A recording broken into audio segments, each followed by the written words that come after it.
Hey everyone. Tonight, we journey into the forgotten chronicles of the galaxy's first great war, a conflict so devastating, so profound in its consequences, that its echoes still ripple through the Force 5,000 years later. This is the story of the Great Hyperspace War, where ancient Sith Lords clashed with the first Jedi Knights in a battle that would shape the destiny of countless worlds. From the crimson sands of Koros Major, where dark rituals once summoned fleets across impossible distances, to the gleaming spires of Coruscant, where Jedi Masters first felt the approaching shadow. Their tale is one of power, betrayal, and the eternal struggle between light and darkness that defines the very fabric of the galaxy. So, before we begin this epic journey through time, take a moment to like this video and subscribe, but only if you genuinely enjoy these deep dives into galactic history. And let me know in the comments where you're listening from and what time it is for you. It's always incredible to see fellow Star Wars enthusiasts joining us from across the world. Now, dim the lights, settle into your most comfortable position, and let's travel back through the mists of time together. You wake where the stone breathes. The air is not air, but memory. It clings to your skin with the texture of ash and sighs. You are not born here, but you have always belonged. Beneath your feet, the ground trembles with the pulse of something older than time, not life, but something that once taught life how to bleed. You stand in a valley without name, encircled by jagged mountains that rise like teeth. They bite the sky, shredding starlight into ribbons that fall in your eyes. This place was carved, not by erosion, but by will, the will of a people who whispered to stone and bent it to fear. Korriban, they would one day call it. But to you, now it is only the wound, and you are standing in its mouth. The dust is red, not merely with iron or clay, but with the residue of ritual. It moves when you move. It watches when you still. In the distance, temple spires claw at the dark, their forms half swallowed by shifting sands. They are too tall, too sharp, too deliberate, their angles arranged in forgotten geometries, not meant for mortals. You remember nothing, but the memory remembers you. As you walk forward, your footsteps echo as if beneath the earth, though you walk above it. Each step is a question. Each breath is an offering. You pass the first arch monolithic, fractured and weeping shadows. Its carvings are not language. They are emotion etched into stone. Grief, vengeance, ecstasy, domination. You feel it in your bones. Not read, not heard, felt, as if the bones themselves were remembering their origin. And then you see him. The statue is vast, the face missing, the hands raised, not in worship, but command. His body is draped in ancient armor, fused with flesh. This is no mere likeness. This was once a tomb, and perhaps still is. You do not know his name, but your mouth begins to shape it. Your lips move with syllables the stars have long since forgotten. You say, Adis, and the sky answers. A wind rises, and with it, the sands begin to shift. The temple before you opens like a wound, splitting along unseen seams. Light, not light, but something older, pulses from within. You descend. The air thickens. Smells of burnt incense, scorched hair, and iron blood fill your lungs. You do not gag. You remember this scent. You have worn it. The corridor is lined with bones, not piled, not discarded, arranged, each rib, each skull, each spinal thread, placed with reverence, or perhaps fear, they guide you deeper. You feel the weight of something pulling behind your sternum. Not gravity, not dread, destiny. You enter the inner sanctum. There is no torchlight here. The darkness glows. You feel it in your eyes. At the chamber's center is a slab, etched with spiraling grooves that pulse faintly. You place your hand upon it, and suddenly you are not you. You are Adis. You are the first to hear the voice in the void. Not the Jedi voice, not the light that whispers restraint, but the deeper voice, the one beneath the skin of the galaxy, the one that taught fire to hunger. You did not find the dark. It found you. It entered your blood through broken sky and whispered promises. Strength beyond death. Rule without question. Pain that teaches.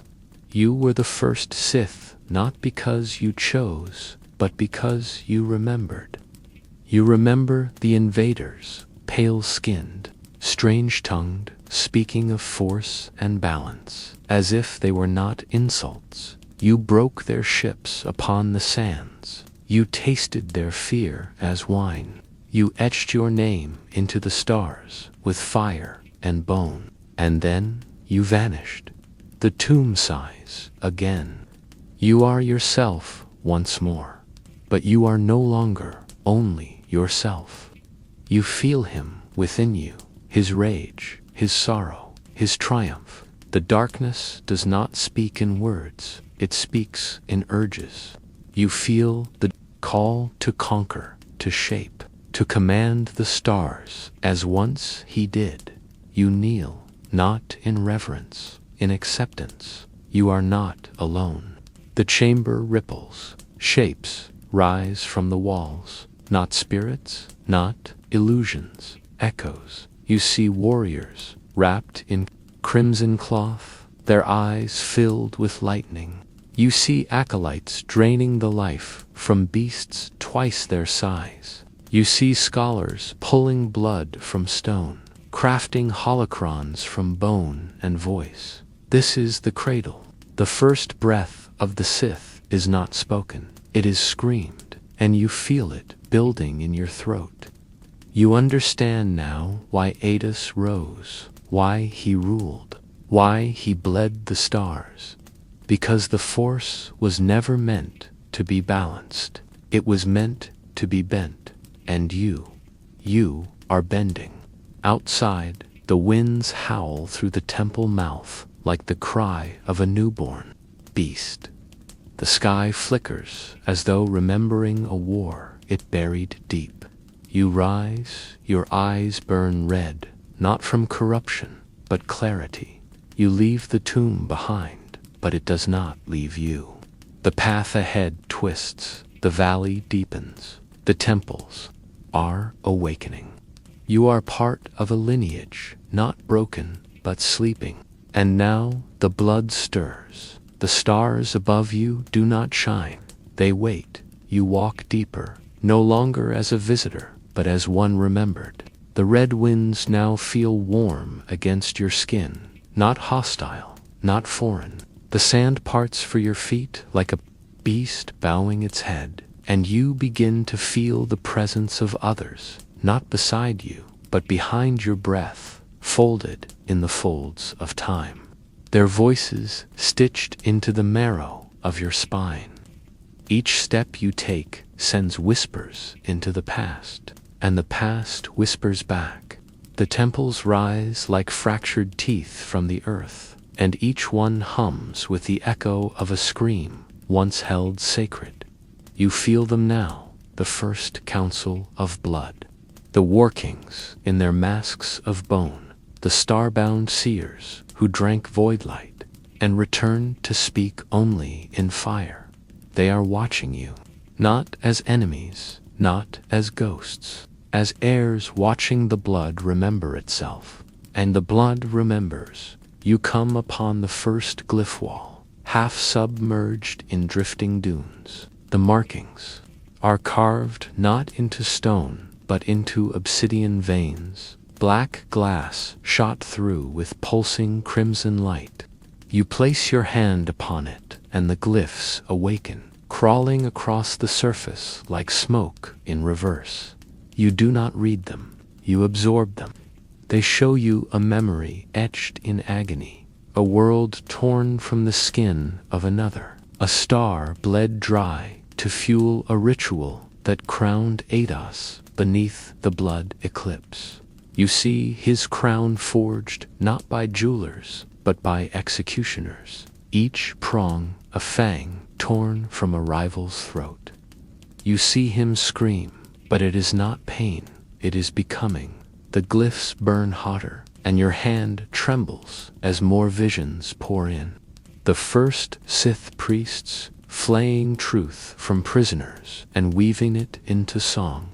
The war chants that cracked orbiting moons, the sacred duels fought with blades that remembered their owner's fear. You are kneeling now, not by choice, but by gravity. The force does not flow here. It coils. It presses against your bones like a hand, reminding you that power is not a river. It is a storm chained to the will of those bold enough to command it. You taste the edge of that storm, feel it coiling at your fingertips. The glyph wall dims, and you rise, not lighter, but heavier, as though the air has begun to armor itself around you. Ahead, another temple yawns open. It is older, lower, its walls bearing no symmetry. This was not built, this was grown. You descend into it as one might crawl back into the womb, and it welcomes you with silence, not emptiness. The kind of silence that watches. The walls inside are wet with condensation, but the moisture is thick, copper-scented, blood mist. It clings to your skin and begins to soak in, not staining, but merging. This temple remembers you, or rather, it remembers what you carry. The echo of Eidos, the flicker of the first scream. A chamber opens like a breath, and in its center, a cradle of jagged stone. Within it, the remnants of something vast, bones far too large for any man, yet shaped like a man, fused with armor and broken crystal. You approach, and your breath shortens, not from fear, but awe. This is no grave. This is a seed. You kneel. Again, this time without resistance. The bones begin to hum. The hum becomes words, not spoken, not heard, but implanted. They speak of origin, not as beginning, but as exile. That the Sith were never born, they were cast down. Before the stars aligned in the shapes we know, before the Jedi dreamt of peace, there were those who bent time sideways and called the dark their home. Eidos was not the first wielder, only the first to remember what had been stripped. The darkness, they whisper, was never evil. It was truth. It was raw. It was the voice that sang the first atom into violence. You feel that truth now, rising in you like heat through bone. The bones in the cradle tremble, and from the dust between their ribs rises an object, a fragment of mask, jagged and incomplete, yet pulsing with life. You reach for it, not with your hand, but with your will. It answers.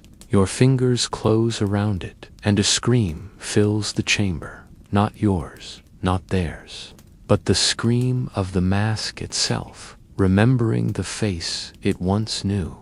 It fuses to your palm, not to wound, but to mark. You are claimed. When you leave the chamber, the winds have stilled. The sky is low now, a molten sheet of copper and black, and the stars above flicker as though blinking. The temple doors remain open, and as you turn, you see others opening in the distance, their interiors glowing with slow crimson breath. You are not alone here, not anymore. The valley is awakening, not just to you, but through you. Every step sends pulses through the sands. Every breath stirs echoes that travel down into the buried catacombs below. You follow the rising paths toward the high ridge, where the horizon bleeds into darkness. The stone there is etched with concentric circles, each one carved by a different generation of Sith acolytes, each circle marking a cycle of blood, conquest, and death. You place your foot upon the outer ring and feel the air grow thin. Pressure around you thickens. You continue. Second ring. The force buckles. Third ring. Your skin begins to hum. Fourth, fifth, and on the sixth, your eyes close, and you see not the valley, but the stars beyond. You see them as Adus once did, trembling before his fleets, retreating from the fire that danced at his fingertips. You see the other lords rise after him, each one a fracture of his legacy, each one breaking further from the whole. But in you, something stitches. The fractures become veins, the screams become hymns. The bloodline is no longer scattered. You carry the convergence. You are not Adus, but you are what he was meant to become. You reach the center ring, and the sky splits open, not with thunder, with lightless fire. A column of shadow fire erupts in the center of the valley. And you know without knowing that this is the site where Adus first called down the storm, the place where the Force obeyed a will with no doubt, no hesitation, no compromise. You descend toward it, the pressure thinning with each step until you stand at its base. There is no shrine, no altar, only a circular slab of black crystal pulsating in rhythm with your heart. You place your palm upon it and speak not a word. The Force enters you like a scream. It does not ask permission. It remembers. And now you do too. The cradle does not birth. It awakens. And you have been awakened. But the stars are not yet ready for what you will become. You move now not as flesh alone, but as memory walking. The path before you is no longer terrain, it is lineage, laid in stone and ruin. The valley breathes with a different rhythm, and the winds no longer bite. They sing, they coil through ancient arches, through broken temple mouths, through gashes in time where the screams of the first Sith still tremble beneath the bones of silence. You walk with them inside you, not as burden, but as symphony. Each heartbeat echoes a war cry lost to myth. Each step returns a piece of something shattered before stars had names. And now, as your shadow stretches longer against the crimson horizon, you understand this place was never a tomb, it was a chrysalis.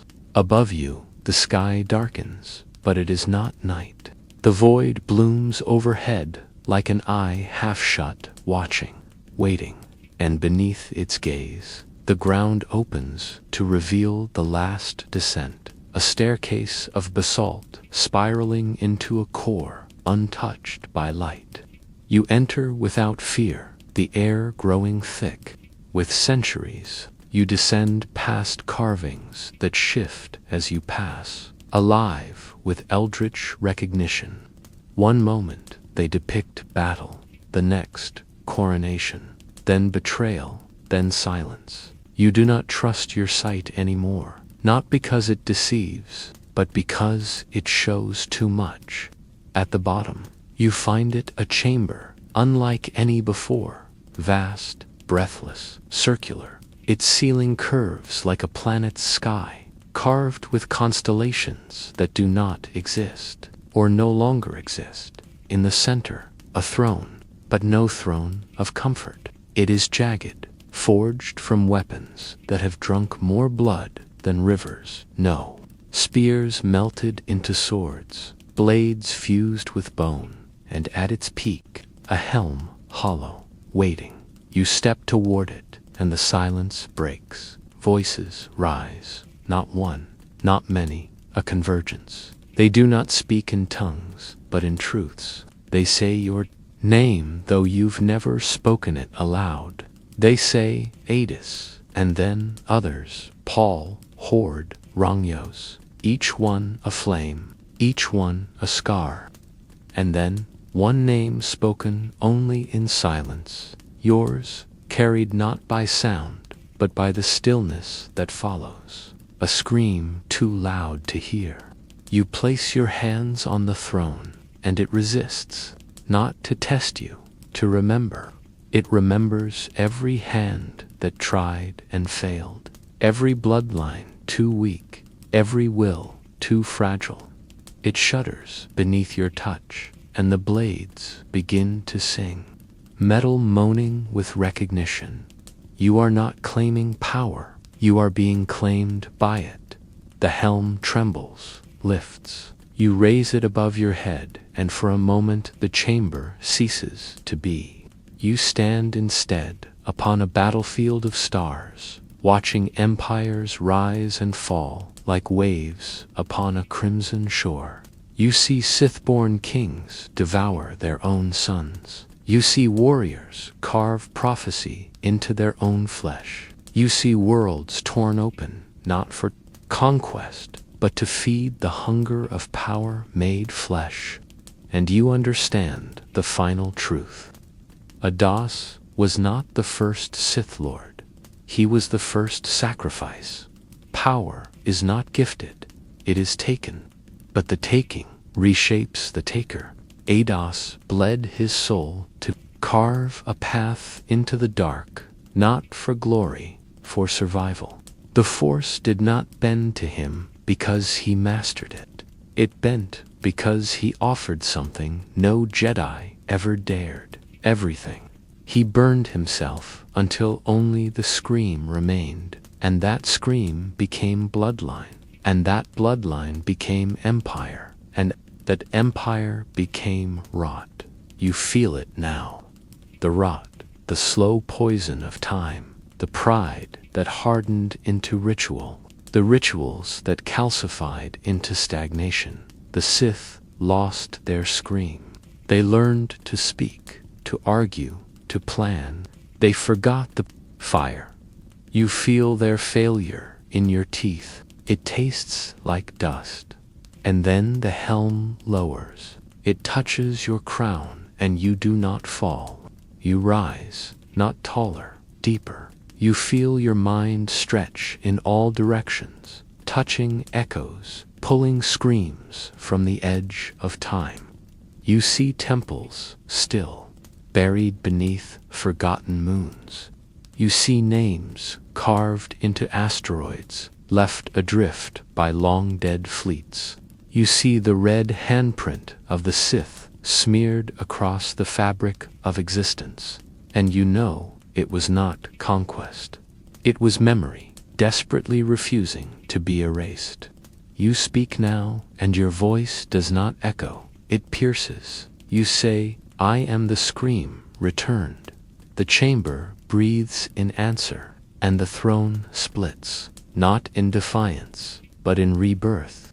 The blades shatter outward, each fragment suspended in the air like stars caught mid-collapse. The helm dissolves into light and shadow both, and you are left not crowned, but woven. The Force has stitched itself through your veins, threading pain, purpose, and power into every nerve. You are no longer air, you are nexus, you rise. Once more, from the chamber, the valley is gone. Or perhaps it has changed, as you have. In its place stands a city of red crystal and obsidian towers, not built, but remembered into being. The temples bow low to you, their spires humming your breath. The sky is black again and full of stars, but none of them are familiar. You are elsewhere now, in a realm between myth and matter, between the first scream and the last silence. You look to the horizon and see a ship waiting, not of metal, of thought, shaped by your will, drawn from the echo of every Sith who once dared to dream of more. You step aboard, and the stars bend in greeting. You are not leaving Korriban. You are taking it with you. And somewhere, far away, in the hollow peace of some Jedi archive, a candle flickers without wind. A scholar blinks and feels fear without cause. A shadow moves across forgotten parchment, and the Force shudders. You are coming, not to rule, to remember, to return the scream. You stand at the edge of a world that breathes regret. The sky above is not sky at all, but a pale curtain of clouded memory, rippling like soft linen soaked in dying light. The wind hums low across the wastes, not angry, not cruel, but mournful, like a sigh drawn from the lips of a broken vow. Around you stretch the ruins of Juarai, where once the towers of silver Jedi knowledge pierced the dusk, now lie drowned beneath a tide of ash. This world has no name that is still spoken aloud, only in the cracked corners of corrupted holocrons, in the fevered dreams of the dying. Do the whispers remain? This is where Ajunta Paul fell, and this is where you awaken. You do not remember. Arriving, the ground does not welcome your footsteps, nor does it reject them. It merely accepts. Cracked stone paths wind like fractured veins toward a central structure, now half sunken in the earth. Black spires, once polished, smooth by time and reverence, are now split with wild growth, vines crawling through forgotten symbols. The Force here is not asleep, it is ashamed. You feel it in the marrow of your teeth, in the heaviness of your breath. This is a place where memory curls in on itself like a wounded beast, where every echo is an apology. You walk forward, drawn by something not outside you, but inside, a soft flicker in the center of your chest, pulsing in rhythm with footsteps you do not yet understand. The temple walls breathe around you, cloaked in dust that glows faintly in the dim half-light. On every surface are carvings, some gentle, others frenzied, all desperate.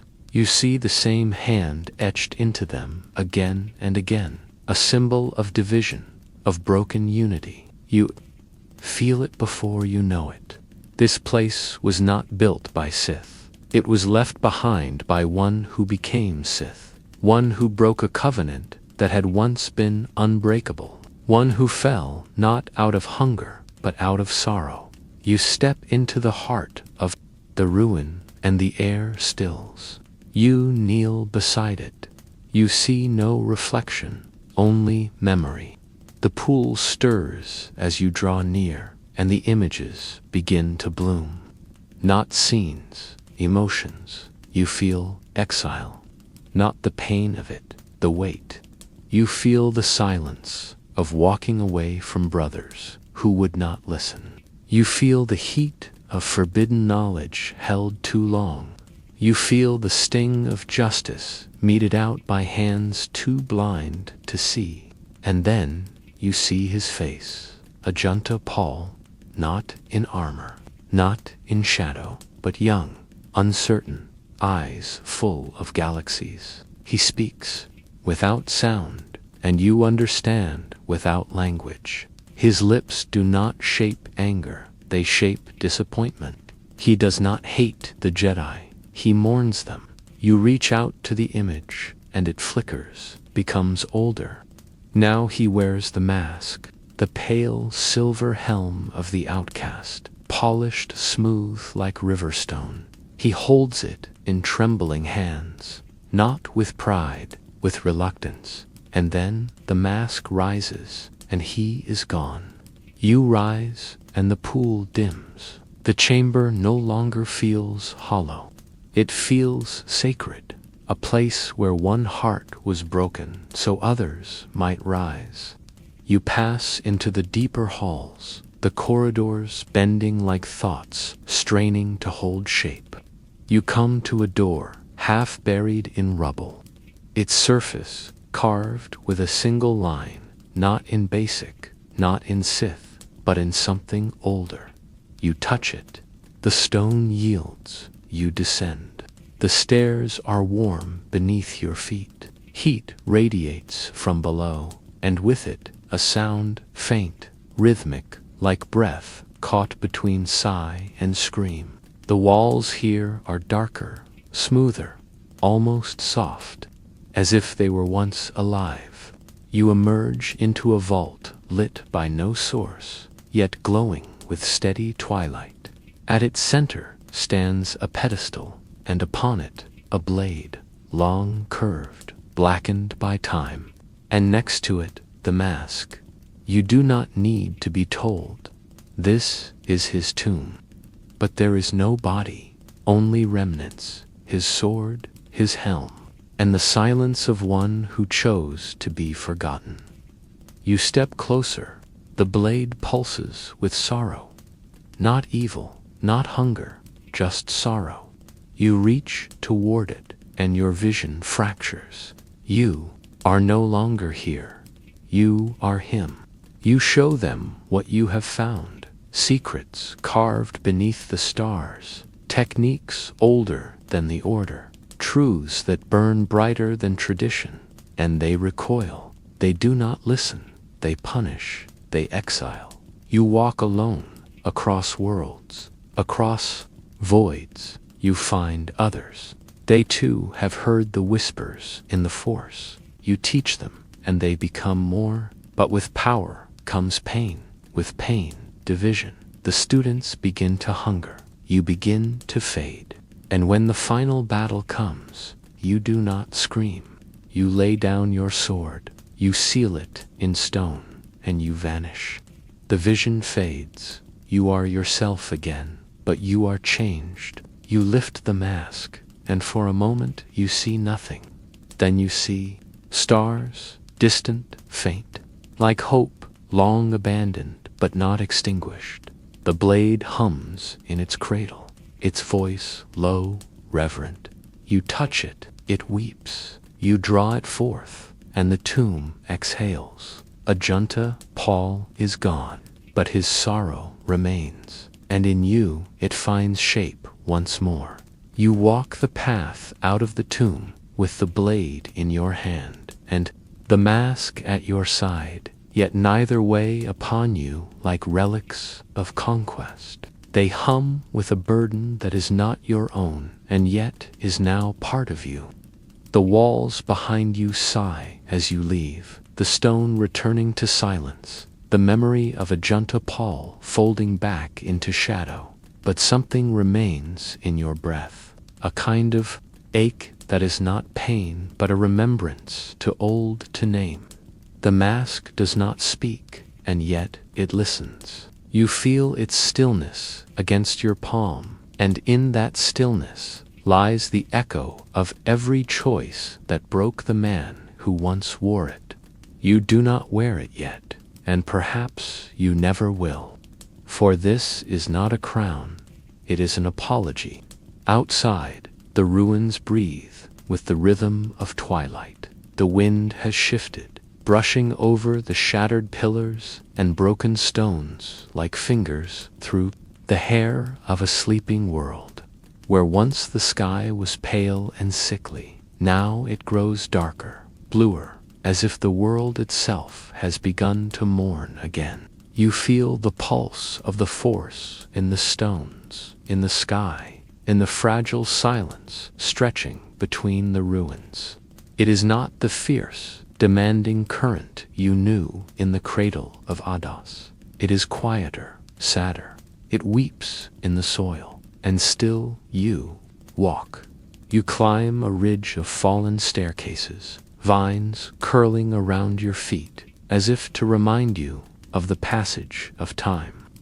At the summit, a broken arch frames the distant horizon, and from this perch you see the old road that once led into the city proper, now reduced to fragments, fractured slabs of marble, and scorched durasteel. It meanders like a half-remembered melody toward a tower still standing, though bent.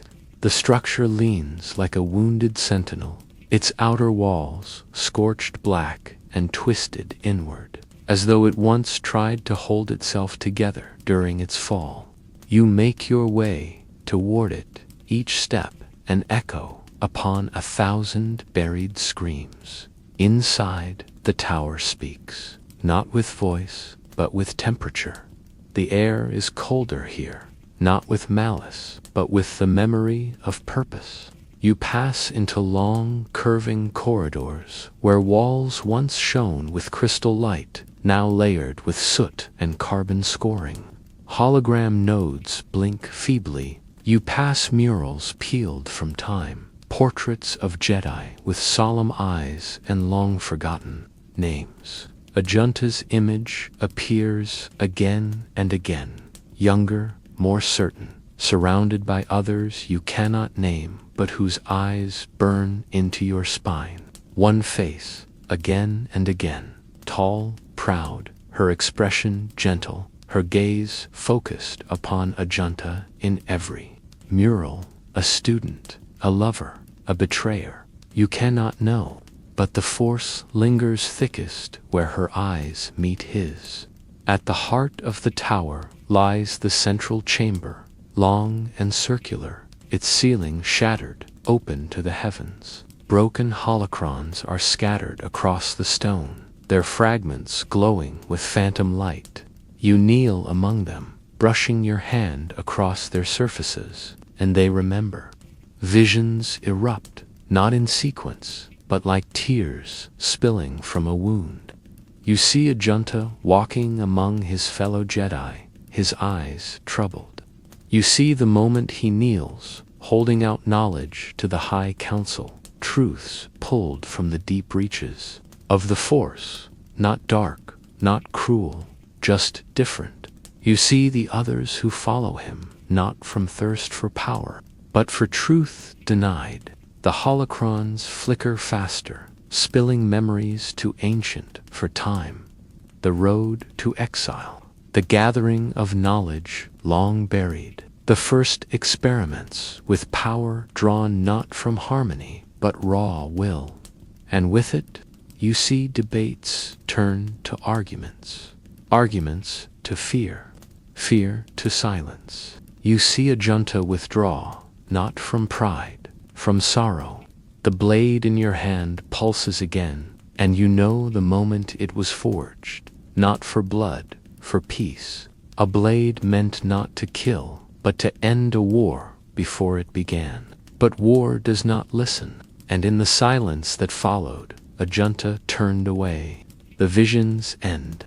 You rise again, and the chamber is quiet once more. The air is thicker now, and through the hole in the ceiling you see the first stars flickering through the veil of dusk. You feel the mask shift in your hand, not with power, with longing.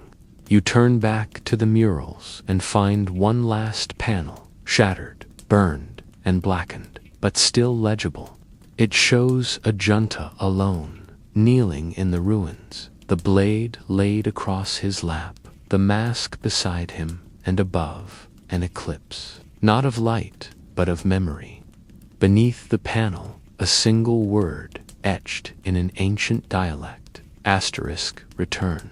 You leave the tower and descend once more, the wind now curling around your shoulders like a forgotten cloak. The ruins are quieter, more solemn, and you understand why. This is not a battlefield, it is a graveyard for faith. A Junta did not die with fury, he died with silence, and that silence settled into the ground, into the stone, into every particle of ash that now dances in the fading breeze. You return to the original chamber, where the pool of memory lies still and empty. You kneel once more, and this time place the mask at its edge. The surface stirs. You see no visions, only your own face, staring back with eyes that no longer belong to someone naive. You lift the blade, press its tip into the earth beside the pool, and the ground does not resist. It opens, not like a door, but like a wound being treated with care. The mask sinks slowly, swallowed by the memory beneath, and in its place rises a breath, not wind, not vapor, but a sigh. Ajunta Paul is not gone. He is forgiven.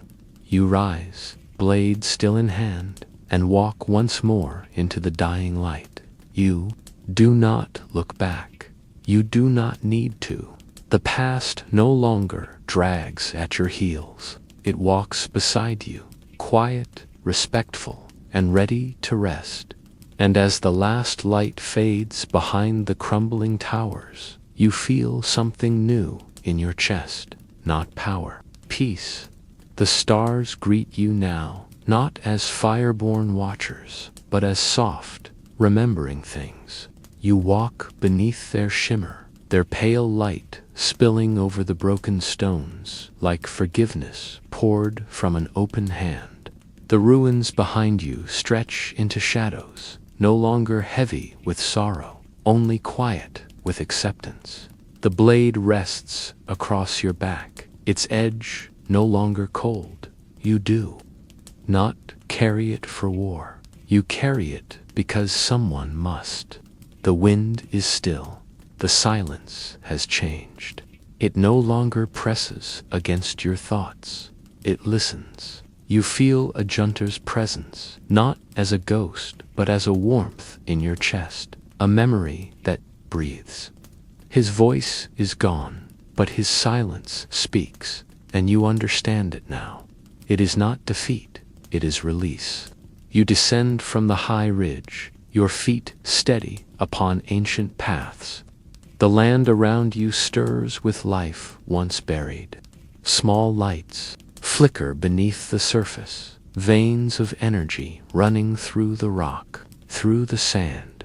The force here is tender, not raw like in the valley of Adas. It moves like an old song, a lullaby whispered by a mother who lost a child, but never the love. You listen. You let it fill the space inside you, where anger once lingered. You let it soften the edge of your breath. For the first time, the dark does not feel hungry. It feels whole. You come upon the outer ring of the ruin, the remains of a courtyard once sacred, now fractured by time.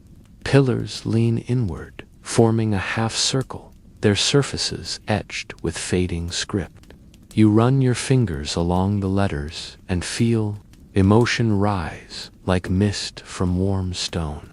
You feel the sorrow of exiles, the hope of new students, the ache of a master who watched his truth turn to silence. And then, carved deeper than the rest, a single phrase, asterisk, there is no death, only the echo, asterisk. You speak it aloud, and the pillars resonate.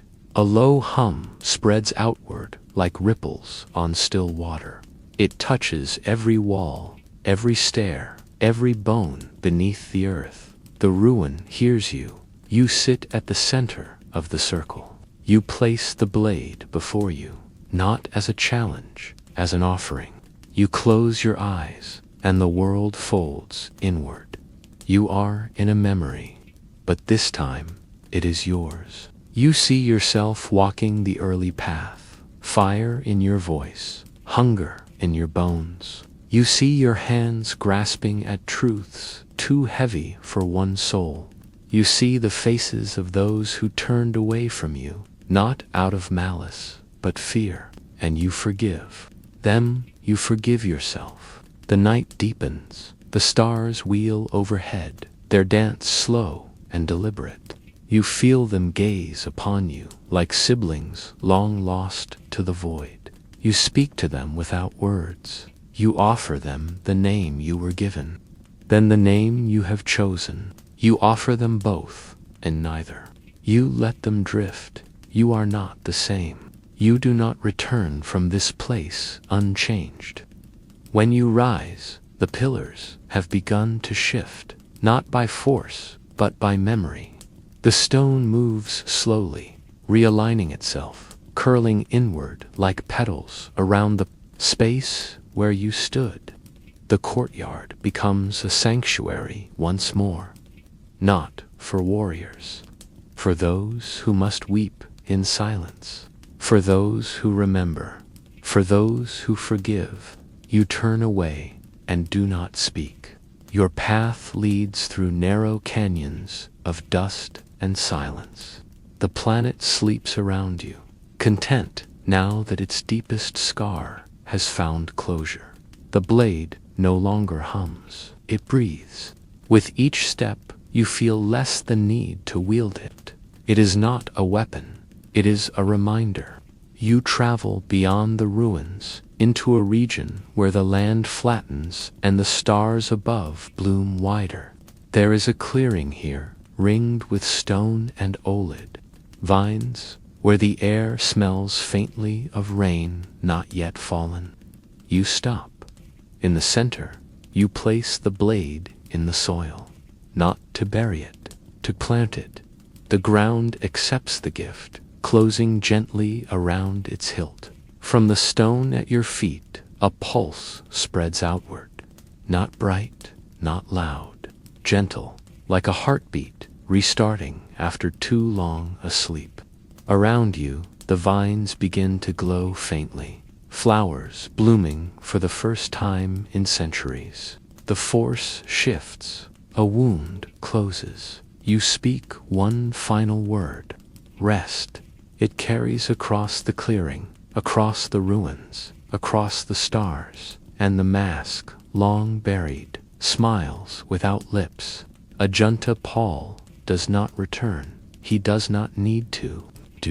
Turn from the garden and walk into the open plain.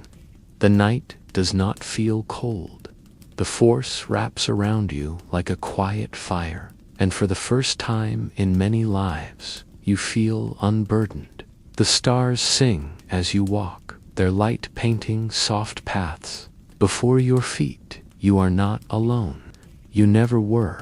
And somewhere deep in the folds of the galaxy, a Jedi archivist lifts her head from a forgotten scroll, her fingers trembling. She does not know why, but she weeps. And above her, the flame of a candle bends slightly, not from wind, but from memory. You are gone, but the echo remains. You awaken beneath a sky that bleeds. Twin moons hang swollen and low above the jagged horizon, their crimson light drenching the valley below in hues of rust and fire. The ground breathes with heat, the kind that seeps not from beneath the crust, but from the memory of flame, ancient, ritualistic. You are not alone here. Though the silence is deep, it is not empty. The air hums with the residue of presence, the way a battlefield never quite goes still, even after the last scream fades. Your feet move before your mind catches them, drawn by something deeper than curiosity, drawn by recognition. The sands of Korriban shift with every breath you take, curling around your boots like snakes seeking warmth. They are not natural sands. They are soaked in memory, in bone dust, in the fine grains of every warrior who died believing his pain would echo louder than his name. You walk through the Valley of Golg, though none now call it that. This place has been renamed 1,000 times, forgotten 1,000 more, yet still it remains the oldest necropolis of Sith kind. Towering stone obelisks loom around you, cracked by time, but still defiant. still sharp in outline against the sky. Each one marks not a grave, but a challenge. You pass the first, a spear of obsidian jutting from the earth like a blade through flesh. Upon it, etched in flaking crimson script, is the name of a lord whose deeds were so dark, even his successors dared not erase them. But time has worn the letters thin. You place your hand upon the stone and feel heat rush into your palm. Not warmth, trial. The force lances through you in jagged pulses, showing you flashes, a scream echoing across dunes, a duel atop a collapsing starship, a blood pact sealed with flesh torn from one's own chest. You flinch, but do not fall. The obelisk hums. You are accepted.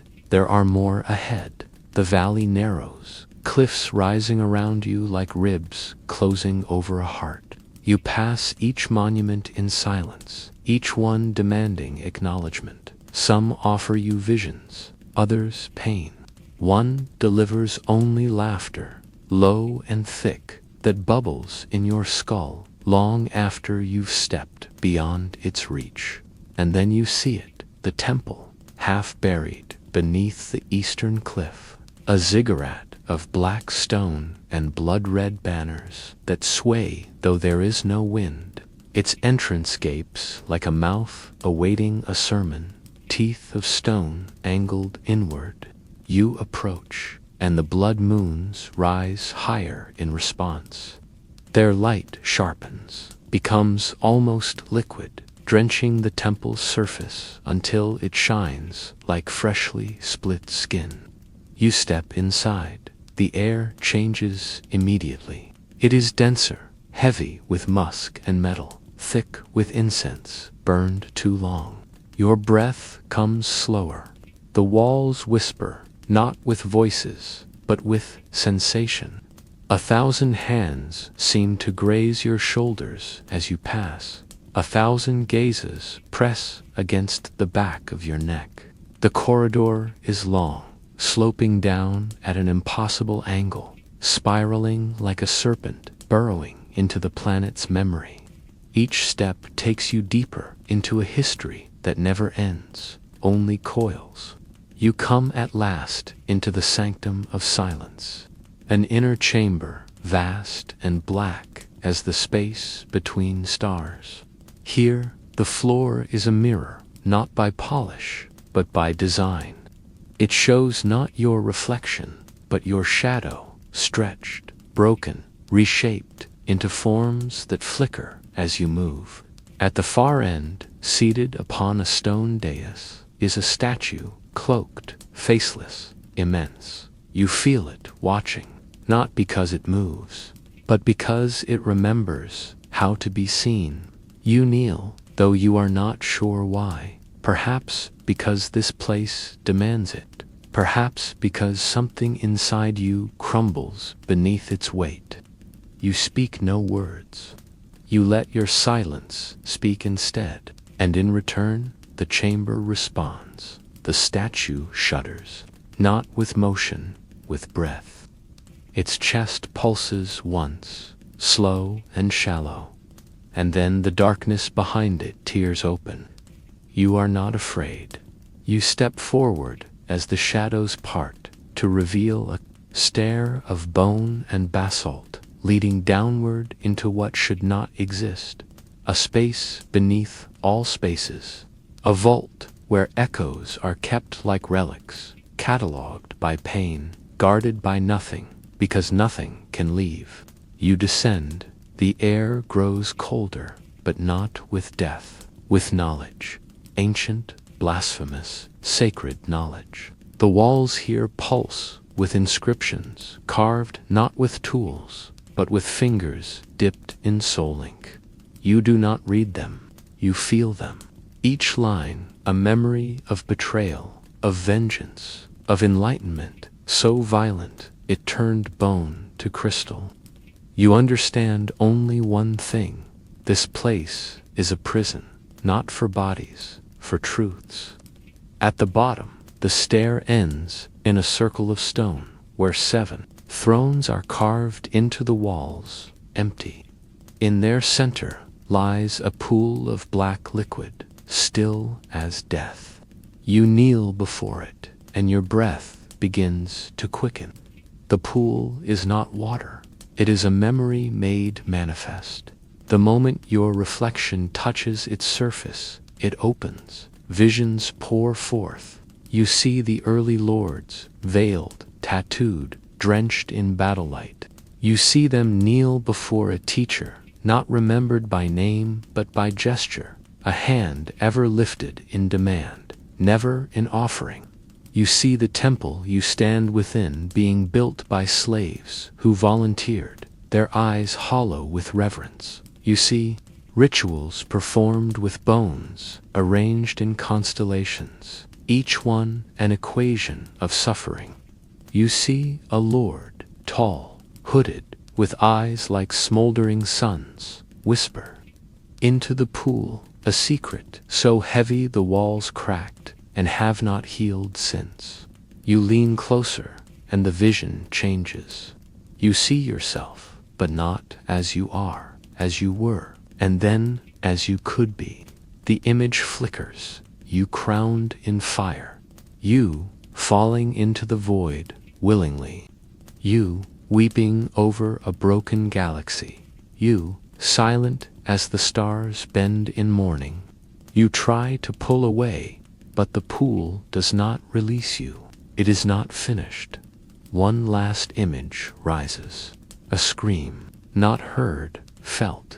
It blooms in your chest like a second heart, louder than thought, deeper than speech. You fall forward, your hands plunging into the black, and in that moment you remember. You were here once before, not in this body, but in this soul. You were one of them, and you are again. You do not rise, not yet.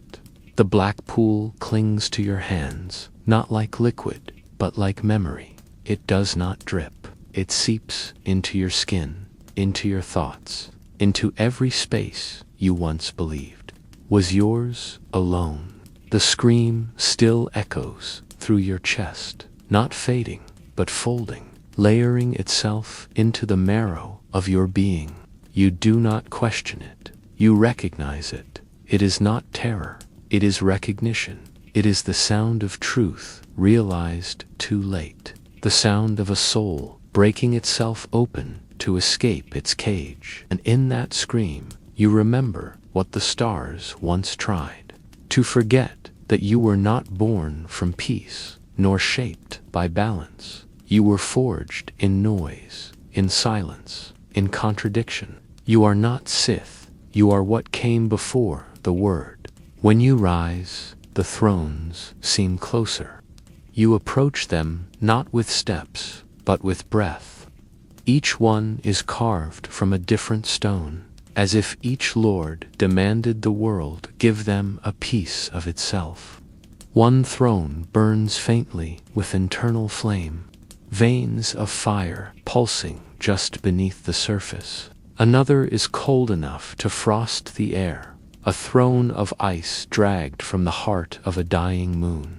A third weeps silently, moisture dripping endlessly from invisible wounds carved into its side. You walk past them all until you reach the 7th, the highest, the deepest, the one that remains unclaimed. And there, etched into its base in a script the galaxy has lost, are 3 simple symbols. Asterisk, I remember.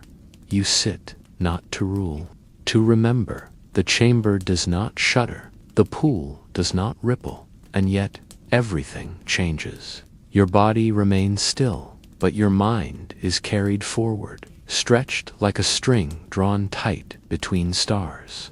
You feel your awareness expand, rising through the temple, above the valley, above the blood moons, above the sky itself. You see Korriban not as it is, but as it was, lush, verdant, before war, before hunger, a place of communion, not conflict. The first Sith did not arrive to conquer.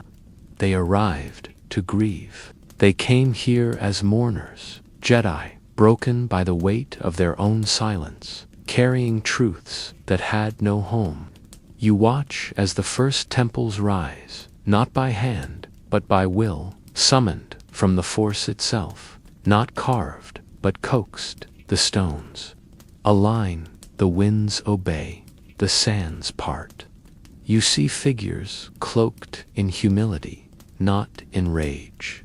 They speak softly, but their words shape the world around them. They do not seek to dominate, they seek to hold, to understand.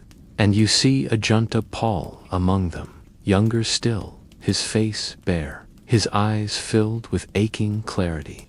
You see the sorrow begin to root in him. Long before the war, long before exile, he did not fall, he fractured. The vision deepens. You see the shift.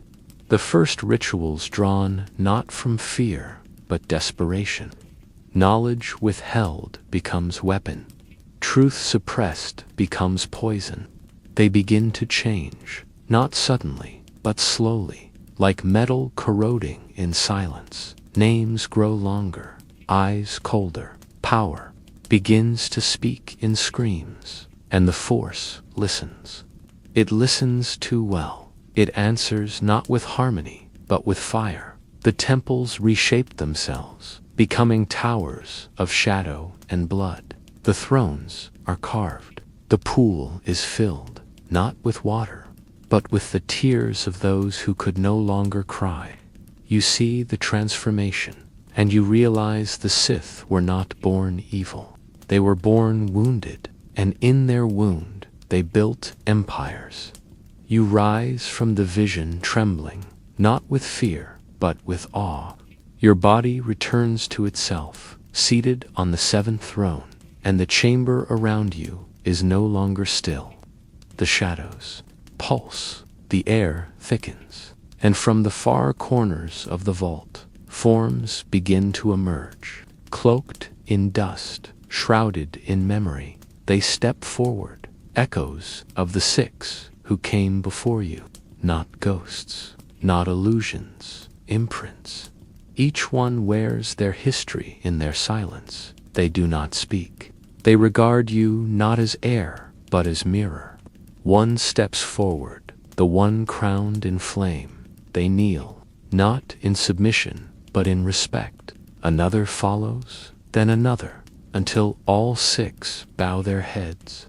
You feel the weight of their memory settle upon your shoulders, not to break you, to join you.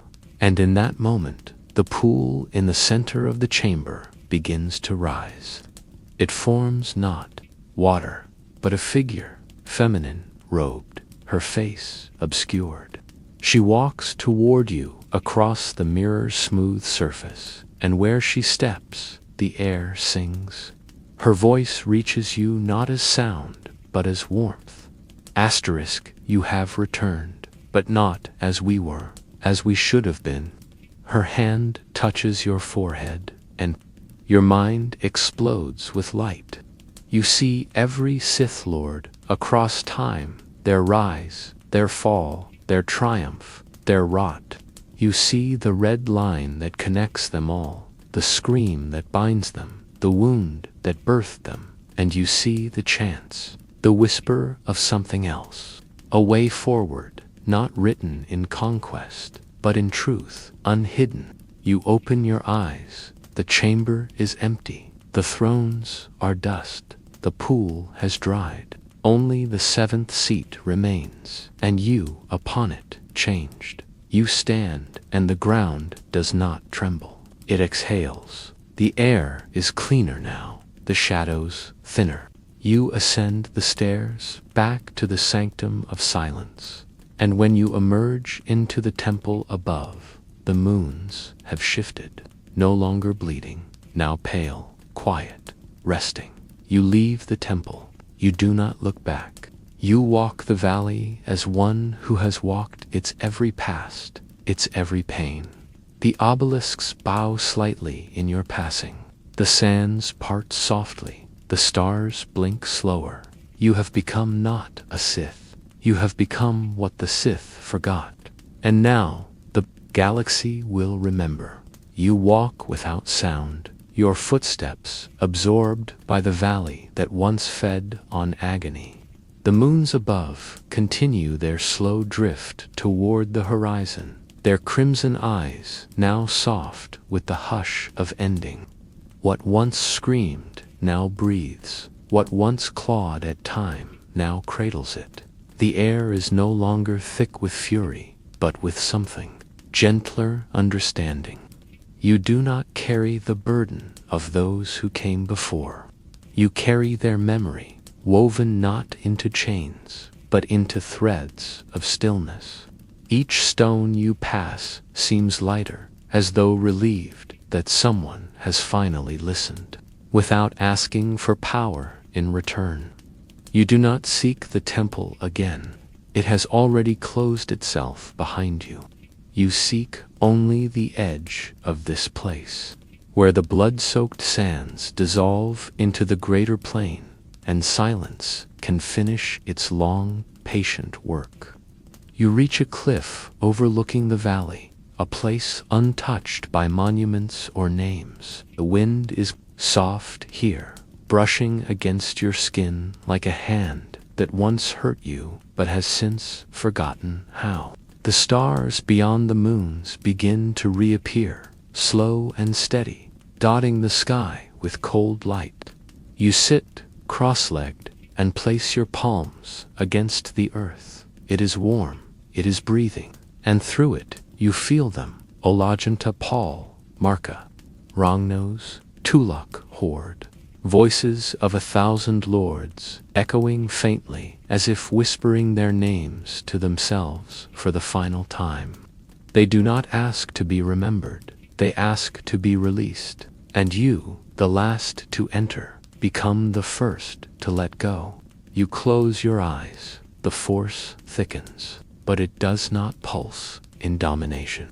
It sways like tidewater, rising not to drown, but to soothe. And in that tide you drift, you feel yourself unfold, not into memory, into meaning. You are not simply the vessel of their stories. You are the quiet between their battles, the silence between their screams. And in that silence, a voice emerges, yours, but changed, shaped by every throne you touched, every name you whispered, every truth you let settle in your bones instead of wielding like a blade. You speak no words, but the valley hears you. The wind changes. A current rises from the west, coiling around your form like a serpent of air. It does not strangle. It lifts. The sand around you begins to move, not in chaos, but in pattern, circles. Within circles, forming a symbol you cannot name, but know by instinct, a sigil, not of the old Sith, nor of the Jedi, but of something older than division, a union of pain and peace, of blood and breath, of silence and scream. You are no longer watching, you are becoming. Your eyes open, the sky is dark now. The moons are setting, their light diffused into the clouds, like old fire being put to rest. Behind you, the valley is still. Before you, the galaxy stirs. You rise slowly, and the sands beneath your feet harden into stone, bearing your weight with reverence. The force does not rush, it listens, it waits. And then, somewhere beyond vision, a new light appears. Not bright, not blinding, but steady. It hovers above the horizon, like the breath before dawn. You begin to walk toward it. The path is not marked. It does not need to be.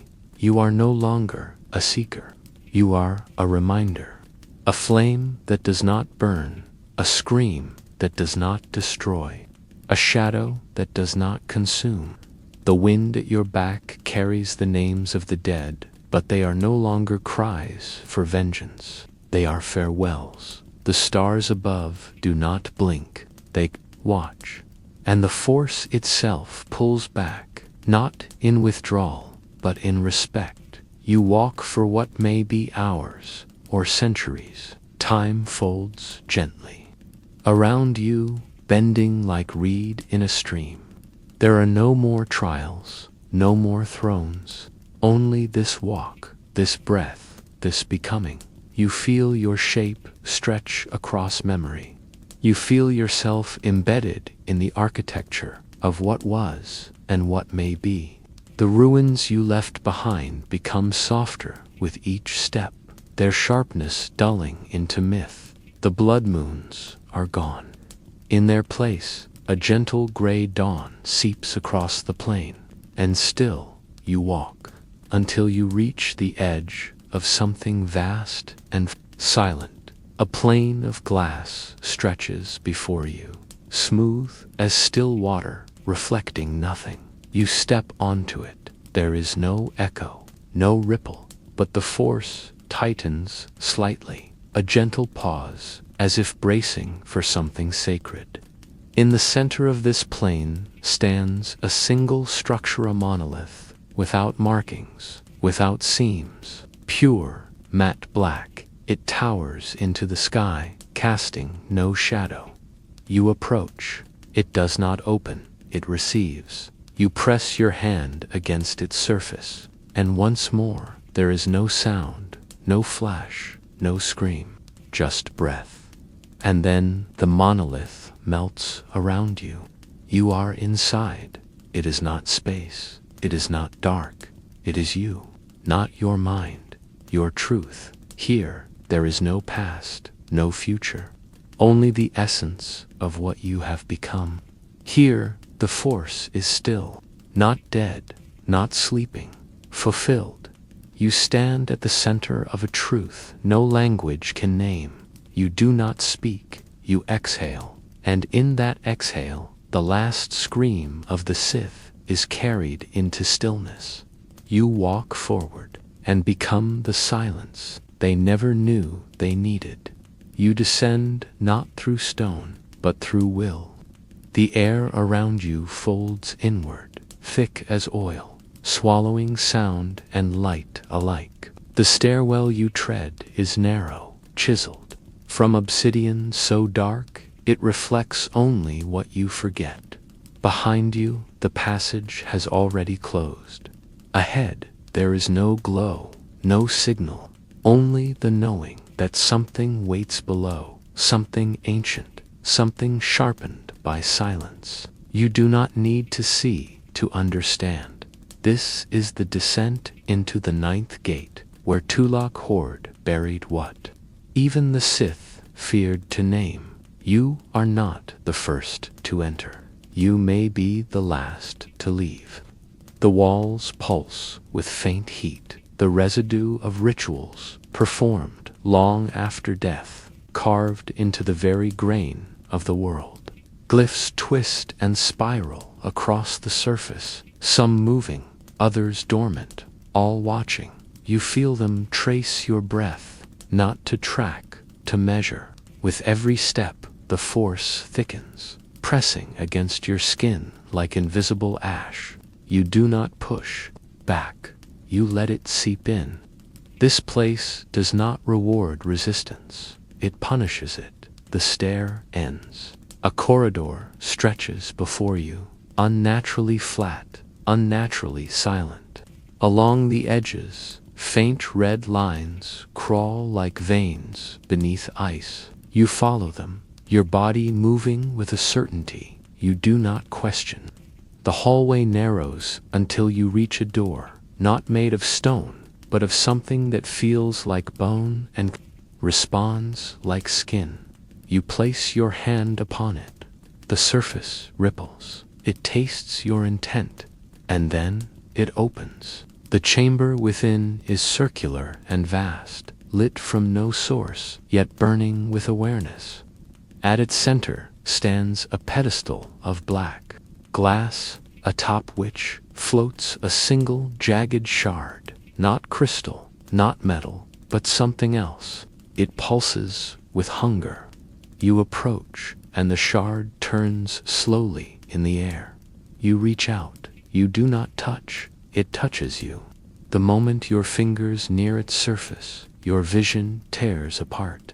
You are no longer in the chamber. You are standing atop a citadel carved from the bones of extinct beasts, gazing down upon legions of red-eyed soldiers, chanting in unison. You wear armor that drinks light. In your hand is a blade longer than thought, its edge curved like a question never meant to be answered. Around you swirl the forces of Tulak Horde, commander of tombs, master of war, architect of fear. But you are not him, not yet. You see through his eyes. You feel the weight of every conquest. You remember the scream of worlds torn open not for power, but for knowledge. Tulak Horde did not conquer for pleasure. He conquered to carve the force open and see what bled. You feel the pain he inflicted, not with joy, but with curiosity. Every battle a dissection, every enemy a mirror. He studied the dark not as a master, but as a lover, desperate to understand the silence behind the scream. The vision deepens. You fall into his mind, and it is endless, a spiral of obsidian thought, twisting inward upon itself. You see his halls lined with statues that move when unobserved. You see his libraries filled with books bound in memory, pages that speak when cut. You see the ninth gate, sealed by sacrifice, screaming in voices you do not recognize until you do. You jolt back. The shard has embedded itself into your palm. It does not hurt, it binds. The room tilts, the walls tremble. A new passage reveals itself downward, always downward. You follow. The corridor narrows. The air becomes sharp, tinged with iron. Each breath cuts, each blink aches. You pass through 7 chambers, each holding a trial you cannot name, not because they are vague, but because they are personal.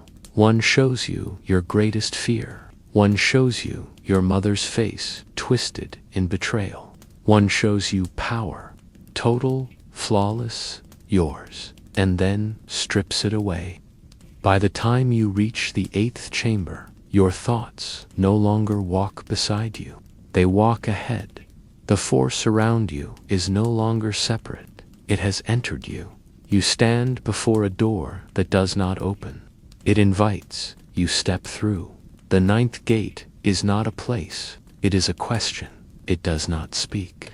It waits. Is a circle of mirrors, each taller than you, each etched with cracks that hum faintly in the rhythm of your breath. You stand at the center, and your reflection stares back. But it is not you. It is what you could become, not if you succeed, but if you surrender. The mirrors shift. Now you see Tulak Horde, young and furious, blade in hand, eyes ablaze with desperation. Then you see him older, surrounded by corpses who whisper to him even in silence. Then older still, his voice gone, his mind hollow, filled only with the echoes of questions that could never be answered. You understand now, the 9th gate is not about passing through. It is about returning whole. You drop to your knees. The mirrors pulse. They ask, do you seek power? You do not answer. Do you seek truth? You do not answer. Do you seek yourself? And this time, you do. Yes, the mirrors shatter. Not violently, softly, as though they were made of breath. You are alone. The gate is open, not before you.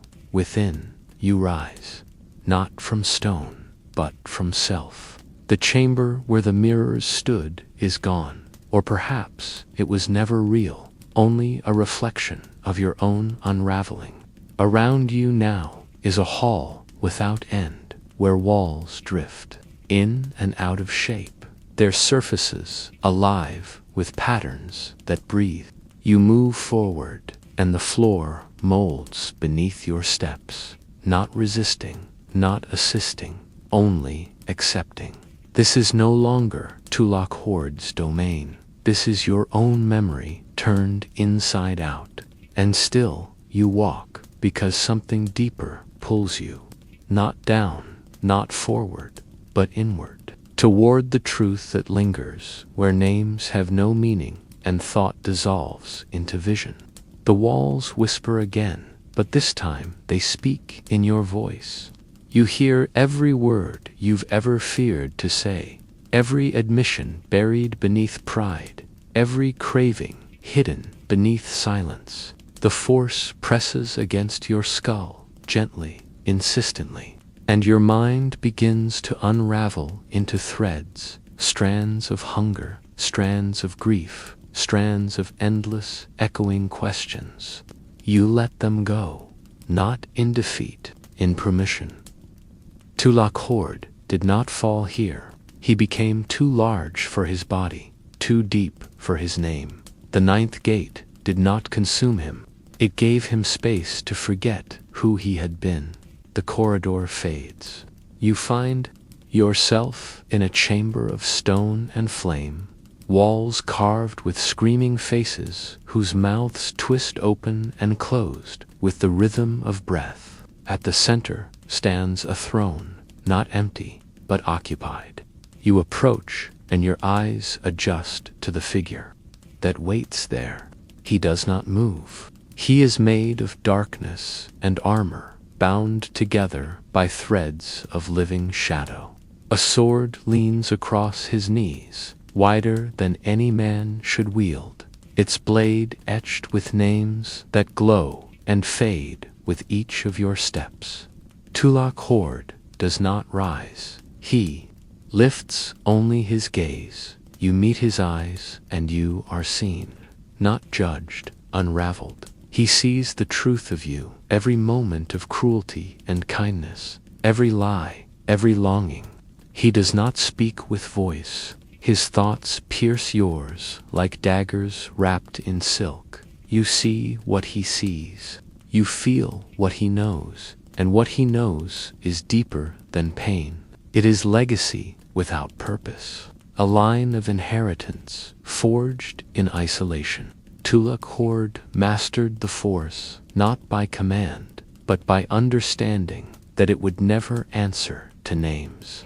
He did not seek to control it.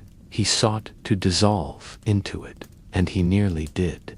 You kneel before him, not in submission, but in respect for what it cost him to know so much. The throne crumbles, not violently, inevitably, and Tulak begins to fade, not into light, not into shadow, but into idea. You reach out, and your hand passes through his helm, through his blade, through the very outline of what he was. You take nothing from him, and still you leave with everything. The room brightens. You find yourself standing before a new corridor. At its end, a spiral staircase climbs upward, the first ascent you've seen since entering the gate. You place one foot upon the stair, and the Force folds around you, not resisting, not assisting, only witnessing. Each step upward feels like waking from a dream that was more real than life. At the summit, you enter a chamber of air and stars. There are no walls, only wind, only sky. You stand upon a disk of obsidian, floating above an endless void. The stars above move too slowly to be real, and the galaxy spreads beneath you like a scar across eternity. You are not floating. You are fixed, anchored, not by gravity, by purpose. You feel Tulak Horde's last breath still, circling this place, the remnant of his presence wrapped around the stars like a final question. And then you hear it, a voice, yours, but older, sharper. It speaks not in words, but in moments. You see battles you haven't fought, loves you haven't lost, victories you haven't yet outgrown. You see a future shaped by silence, by careful decisions made with fingers that tremble not from fear, but from restraint. You see yourself becoming what Tulak Horde never could, not just power, not just mastery, but balance between curiosity and reverence. The voice asks only one question. Are you ready to remember the truth? You nod, and the stars vanish, not in fear, in reverence. You descend once more, but not into shadow, into form. The path below reforms, this time lit with blue fire, a trail that coils back through the labyrinth you once feared. But now, each turn feels familiar. Each whisper recognizes you. You pass again through the place where mirrors shattered, and in the scattered glass, you no longer see Tulak Horde's eyes. You see your own, clear, still. At the base of the path where it all began, the shard still floats above its pedestal. You approach it, it glows. You reach out, it does not pierce you this time. It rests upon your palm like a petal fallen from the first bloom of understanding.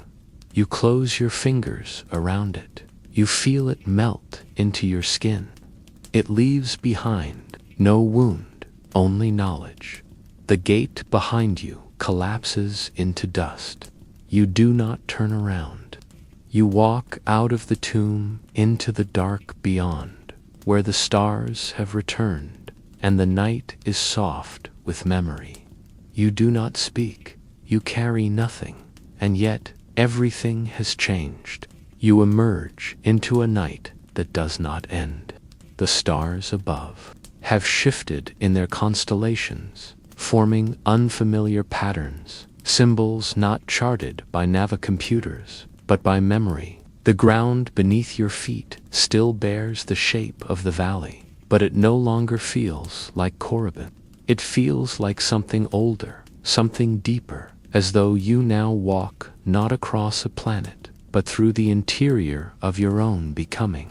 The tomb is behind you, yet its presence lingers in your breath, not as a shadow, but as a rhythm. Tulak Horde is no longer a name or a legend.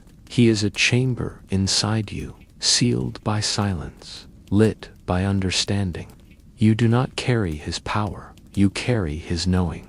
The path you follow weaves through canyons carved by forgotten hands, where wind murmurs hymns to those who dared to seek too far.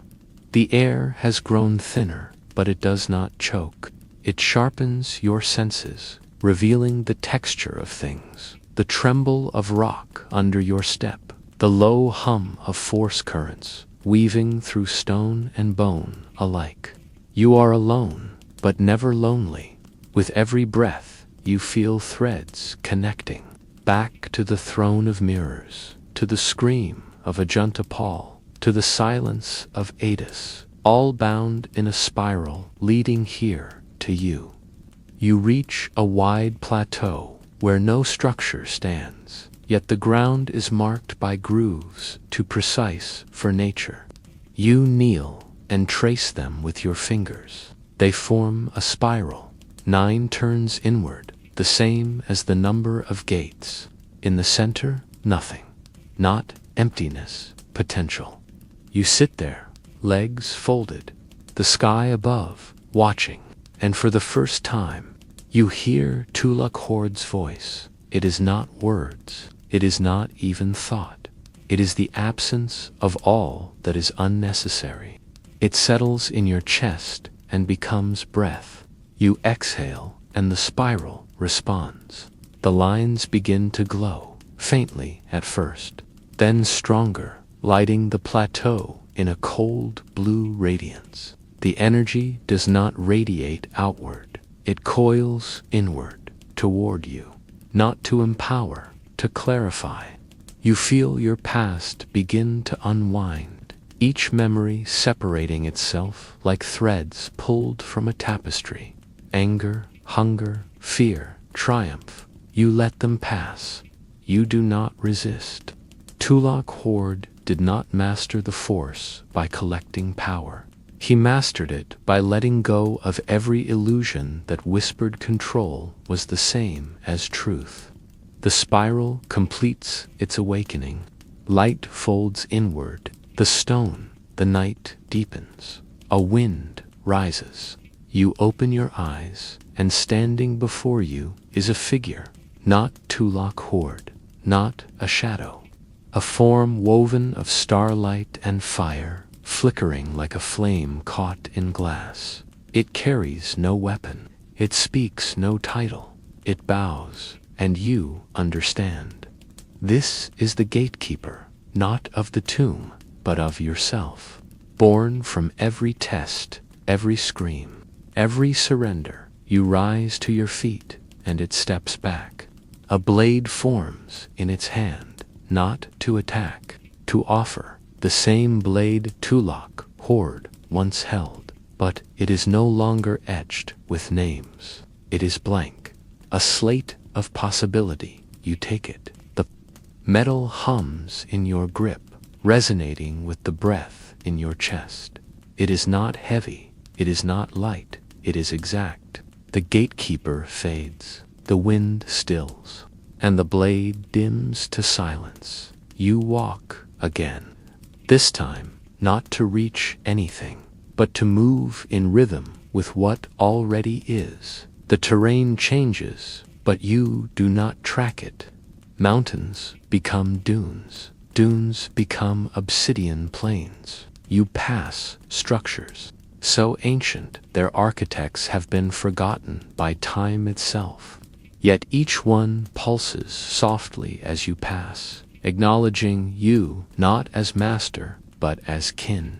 You find yourself beneath an arch formed by twin spires, their peaks broken, their glyphs long erased. The force here is thin, quiet, but waiting. You place the blade in the earth beneath the arch, not to bury, but to mark, a memory, a breath, turning point. As it sinks into the ground, a wind spirals upward, lifting dust, stone, ash around you. The silence takes form, not as sound, but as song. A tone low and eternal rises from the bones of the world, vibrating your skin, your mind, your memory. You feel Tulak Horde's presence, vast and distanced, no longer pressing, no longer teaching. He has returned to the formless, and you now continue. You turn from the arch and do not look back, not because you forget, because the truth is now ahead. The sky begins to lighten, the stars dim, not in retreat, in reverence. And in a chamber somewhere far from this place, hidden beneath the crust of a world too old for names, a sealed door stirs. Carvings etched by hands long turned to dust begin to glow with the same blue light as the spiral. The glyphs twist, a line open, and behind the door, a voice speaks a name it has never known, yours. The ninth gate does not close. It waits for those who will walk without needing to arrive, for those who listen more than speak, for those who remember not to possess, but to release. You step into the soft wind, and the world exhales, not with fear, with trust. You awaken to the sound of breath, but it is not your own. It is the breath of stone, of ancient halls long buried, exhaling dust from beneath their vaulted bones. The air is warm with memory, heavy with power. You stand before a gate not shaped by hands, but by decree, a structure forged of black, durasteel and obsidian slabs, fused with carvings so deep they seem to bleed shadow. Above the entrance, a crown is carved into the stone, wide, low, jagged, hollow, not a symbol of power, a warning. This is the resting place of Marcaranios, the first true emperor of the Sith. And as you cross the threshold, you are not simply entering a tomb, you are entering the echo of dominion itself. The ground beneath your feet rumbles faintly as you walk, a slow, groaning whisper, as if the stones are reluctant to support any weight but his. The corridor narrows, swallowing light and breath alike. Your vision adjusts, not with sight, but with sense. The force is dense here. It does not move. It waits. Each step forward is a choice. Each inhalation draws in air once breathed by kings, who shattered planets with words alone. You pass statues, some toppled, others half consumed by the walls themselves. Each bears the face of Ragnos, but in different forms, youthful, blood-drenched, triumphant, skeletal. Time did not age him. Power did. You reach a chamber shaped like an eye, circular, domed, ringed with stone sarcophagi and fire pits that burn without flame. In the center, a throne rises from the floor, fused into a slab of crystallized ash. Upon it rests a mask, a crown, and a blade. You do not need to be told. None of them are whole. The crown is jagged, broken at one edge. The blade's tip is gone. The mask bears a crack through its center, splitting its vision in two. These are not artifacts. They are fragments of memory, of legend, fractured by its own weight. You approach, and the fireless pits begin to glow. A low hum crawls across the chamber, vibrating in your ribs, your teeth, your breath. You kneel before the throne, not to serve, but to listen. The hum becomes voice, low, regal, slow, not in tone, but in the gravity it carries. It does not speak in basic, it speaks in history. It says, *, he who wore the crown did not seek it, he took it, and by taking, he became what others only feared. The mask lifts from the throne and drifts toward you. You raise your hand, and it rests against your palm, cold, smooth, but not inert. It pulses, once a heartbeat of stone. You lower it to your lap, and the chamber vanishes. You stand on a cliff of blackened stone, wind screaming through jagged pillars behind you. Before you, armies stretch across the horizon, hundreds of warriors armored in red and bronze, their weapons glowing with fire, ripped from forgotten temples. You feel their breath, you feel their rage. They kneel, not in submission, in awe. You are Marcaranios, not in mind, not in spirit, in memory. You wear the hollow crown. You feel its weight. It is not heavy because of gold or iron. It is heavy because it is empty. A symbol not of triumph, but of burden. Only the silence of an emperor who rules everything and answers to nothing. The mask rests on the altar.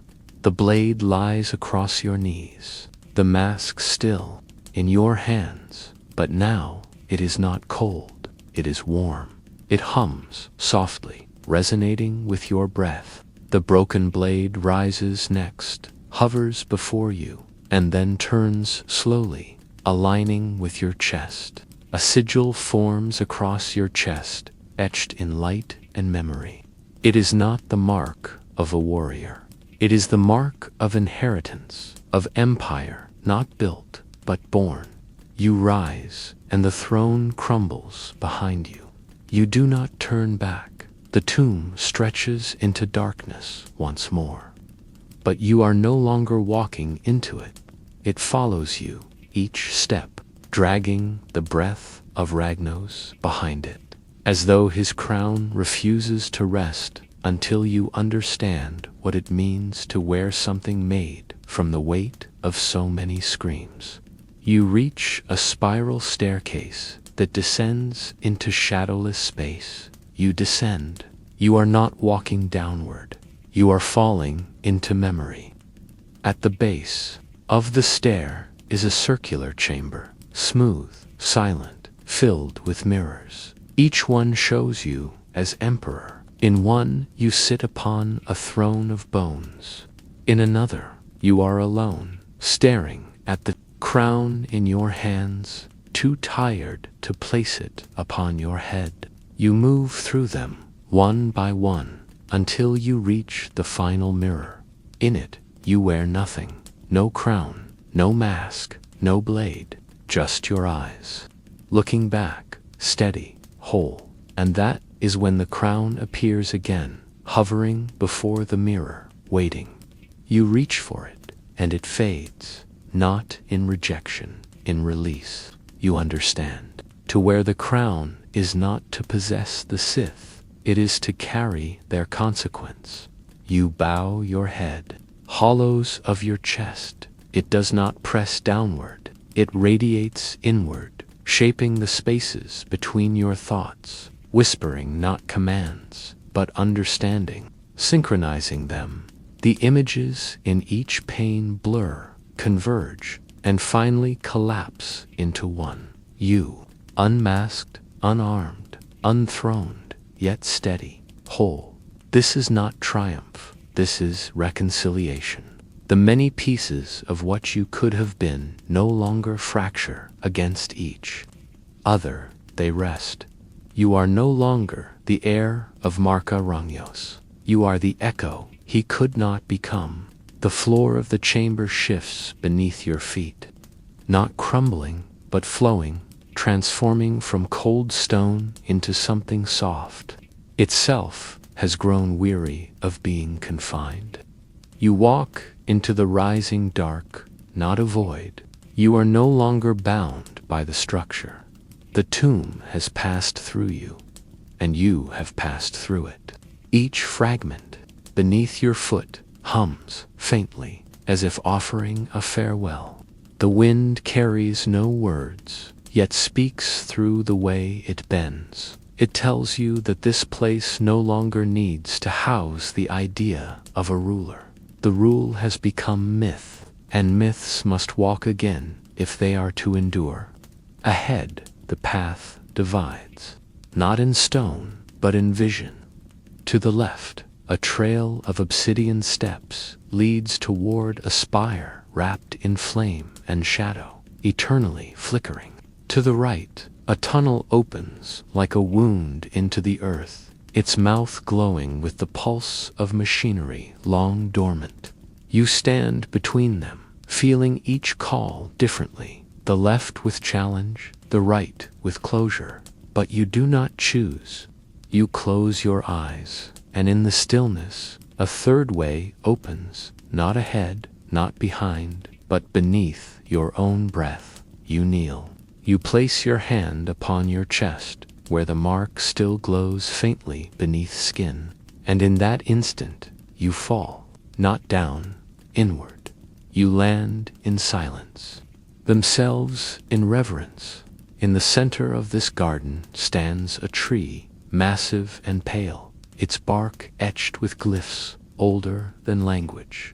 You walk to it, guided by something both gentle and grave. The tree hums, its leaves motionless, suspended in the breathless air. At its roots, a stone basin, still empty. You kneel before it. From within you, a droplet falls, not water, not blood, a memory. You do not know which one. It lands softly, create but inherited. You see him seated on the throne, weeping behind the mask. You see him sleeping, dying, returning. You touch the basin's edge and whisper nothing. The bark splits. A doorway opens in the trunk, revealing a passage made not of wood, but of thought. You enter. The corridor curves endlessly, but you do not tire. Here, Your steps echo across time. You walk past suspended moments, fragments caught mid-motion, a duel that never ended, a betrayal never completed, a kiss never returned. You reach a chamber at the end, round and smooth, lit by nothing but dream. In its center lies the hollow crown. It does not shine, it waits. You step forward, you bow, and the crown rises, slowly turning, not toward your head, but toward your hands. You reach for it, not to take, but to witness. You see the galaxy from his eyes, stars, bowed like candles, fleets moving not with orders, but with dread. You see a civilization not held by peace, but suspended in awe of what one man could become. You see the truth behind the legend. Marka Ragnos ruled not because he desired power, but because he feared what would come if someone lesser did. And yet, even in fear, he hardened. Even in grief, he sharpened. And slowly, he became the very shape that shadowed every Sith after him. His crown was not a gift, it was a burden no one dared to break, until now. Its fragments scatter into starlight, vanishing into the breath of the Force. You awaken, standing beneath the tree once more. The basin is gone, the wind has returned, and in the breeze you feel the last breath of Marka Ragnos, not as ruler, not as warrior, but as man. It brushes your skin like an apology, and then it is gone. You leave the garden without turning back. The sky above you is silver, and the Force does not bow. It walks with you. You walk through a field of silence, where even the dust dares not rise. The sky above is awash in pale silver, a soft, unspoken echo of all the crowns once raised and shattered. You carry no weapon, no relic, no symbol, only the imprint of memory upon your skin, the quiet weight of what you chose not to wear. The path beneath your feet is smooth, almost liquid in its motion, as if the ground itself bends forward to carry your steps. You do not rush. The world has slowed to meet your breath, a spire of pale obsidian, not carved, but grown from the bones of the planet. It leans slightly toward the sky, as though listening. Around it, no guards, no warnings, no defenses, or just stillness. As you approach, the wind circles your shoulders like a forgotten song. The Force here is not distant, it does not hum. Acceptance. You enter the spire through an archway shaped like an open palm. Inside, there are no flames, no altars, no statues, only a single platform of smooth crystal, raised slightly above the ground. You step onto it, and it begins. A voice begins to rise, not spoken, but felt. It belongs to no one, and yet you recognize it. It is the Force itself, murmuring the story of a crown not forged, but born. You feel Marka Ragnos, again, distant now, not a figure of fear, but of sorrow stretched too long across time. You feel every ruler who followed him, each one tightening the grip, hollowing the meaning. The stars begin to pulse. They show you the aftermath. Temples broken under ambition, truths twisted into weapons, apprentices raised not to learn, but to avenge. You see yourself reflected in each spark of light, not as you are, but as you could have been, the tyrant, the savior, the one who kneels, the one who burns it all. But none of them are you. They are what the hollow crown wanted you to become. You breathe once, deeply, and the visions fade. The Force grows quiet again. Then, softly, it shifts, a memory not of Marka Ragnos, but of someone forgotten. a child in the rain, alone, listening to thunder and dreaming of stars. You see him again, the Emperor, before his first kill, before his first command, before the crown. You see the fracture, not when he fell, but when he decided not to weep. You understand now. His strength was not in power. It was in restraint, in what he chose not to do, not to say, not to become. The spire around you dims, the stars withdraw, and you find yourself in the garden once more, but different now, blooming. Vines coiled gently across the ground, luminous blossoms open to the sky. Where the crown once waited, there is only wind. You do not need to sit. You do not need to kneel. You simply remain. The force flows through you with the ease of water. It does not pull. It does not push. It holds.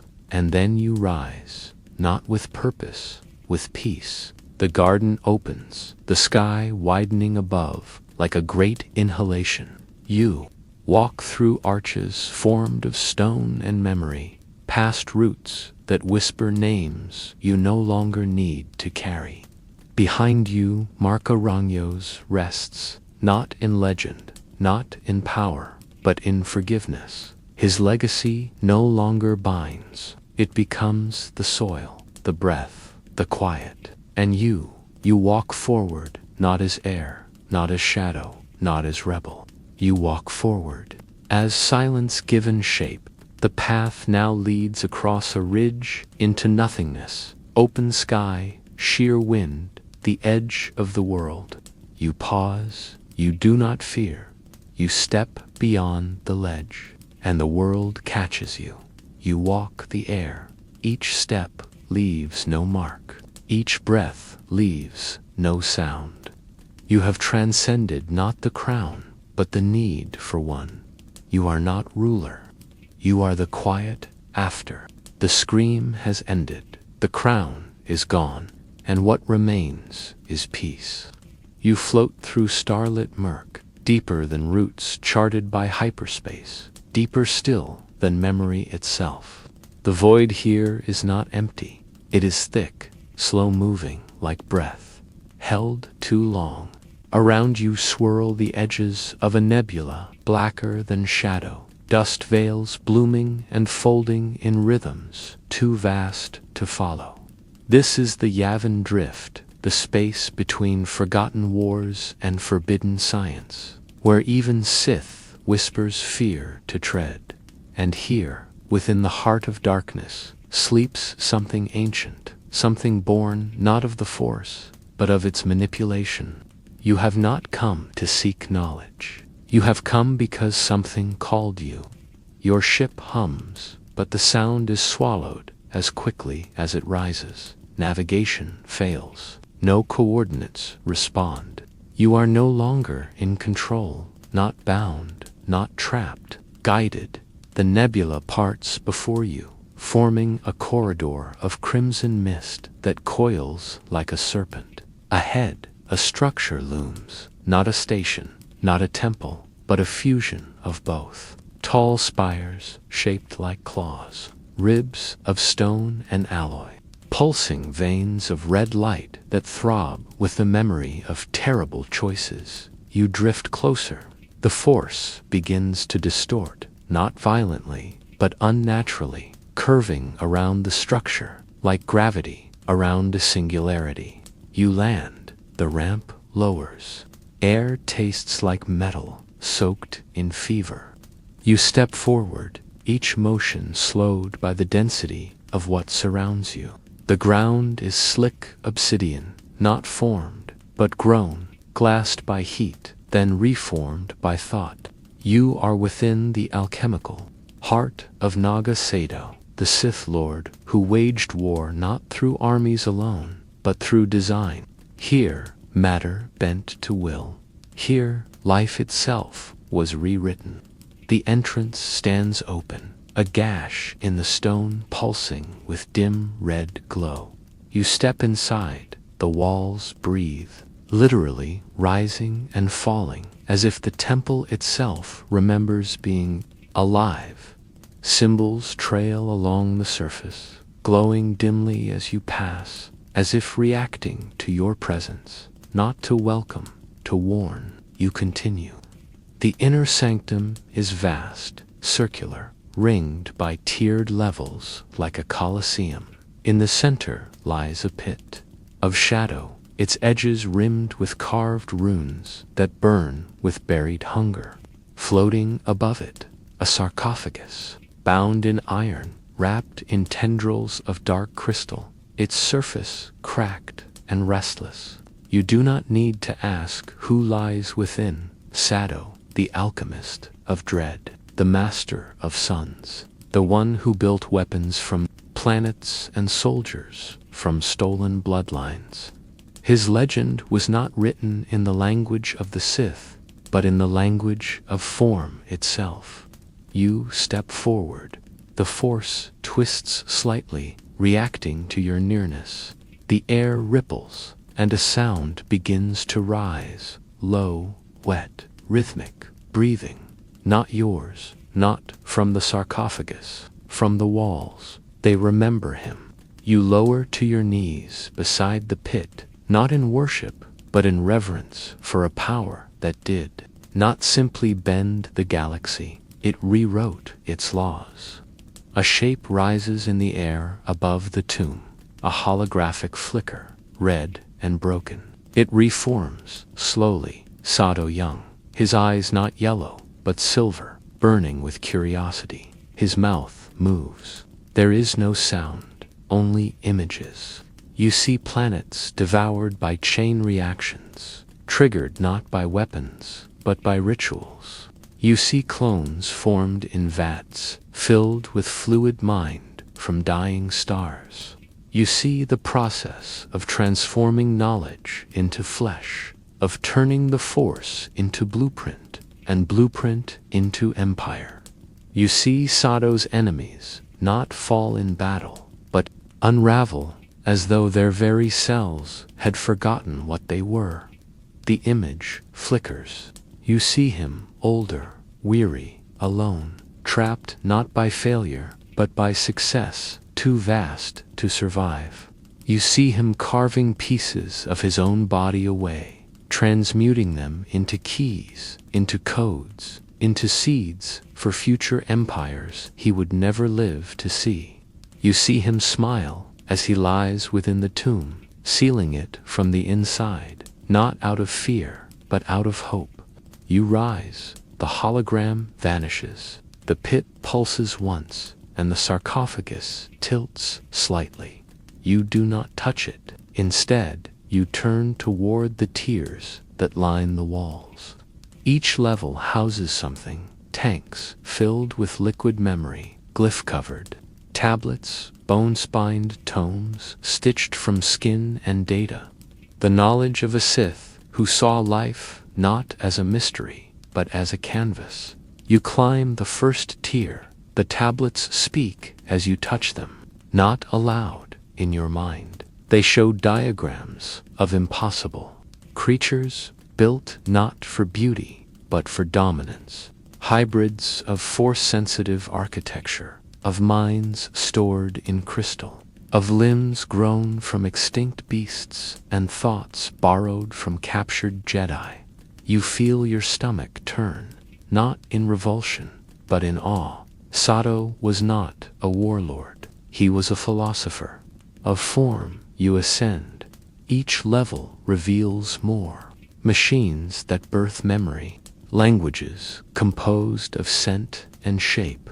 A method of travel, not through space, but through resonance, by aligning your being with the pulse of a destination. At the fourth tier, you find the furnace, a sphere of iron and bone humming faintly, its interior alive with flame that does not burn, only remakes. You stand before it, and the flame licks toward you, sensing your presence. You extend a hand. It does not consume, it reflects.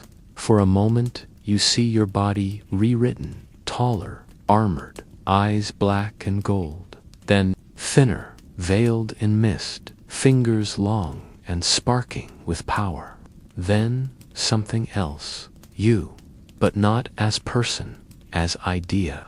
The fire flickers. You withdraw, and you understand. Sato's legacy was not about what he made. It was about what he dared to imagine. Even now, he sleeps beneath you, not dead, but dreaming of the next form, the next function, the next force-born empire that would rise not from blood, but from thought. You descend to the pit once more. The sarcophagus is still, but the temple is not. The walls shift, the ceiling opens. Above, the stars of the nebula burn brighter, red, purple, black, endless. You stand in their glow and feel your body respond. You are no longer simply a visitor. You are part of the experiment. You walk to the edge of the pit, and you whisper not his name, but your own. You do not move at first. You stand at the rim of the pit with your breath held still, your body quiet, your thoughts hushed as if afraid they might awaken something best left sleeping. Yet within that silence, the temple breathes around you, slow and rhythmic, like lungs beneath stone, like thought reanimating itself. You feel the subtle throb of forgotten rituals, of buried wills that never accepted death as an ending. The sarcophagus before you no longer looks like a container. It looks like a seed, waiting not to be opened, but to be remembered. You lower yourself beside it once more. The surface of the tomb pulses faintly, like flesh remembering warmth. You do not reach for it. You place your hand instead on the carved symbol just beneath its midpoint, a sigil half buried in corrosion. 3 interlocked circles coiled around a single point. The moment your fingers touch it, the entire chamber shudders, not violently, purposefully. You hear a sound like glass melting in reverse, and the air thickens as light begins to spiral up from the pit's rim. It forms a column, faint, red gold, shifting like smoke, and within it an image begins to form. Not a man, a mind, a structure, a map of logic overlaid upon pain, drawn in the strokes of invention. You see Sato as he truly was, not robed in myth, not cloaked in arrogance, but wrapped in the raw elements of creation. His thoughts bloom like galaxies, spinning equations made from symbols only the Force could hold.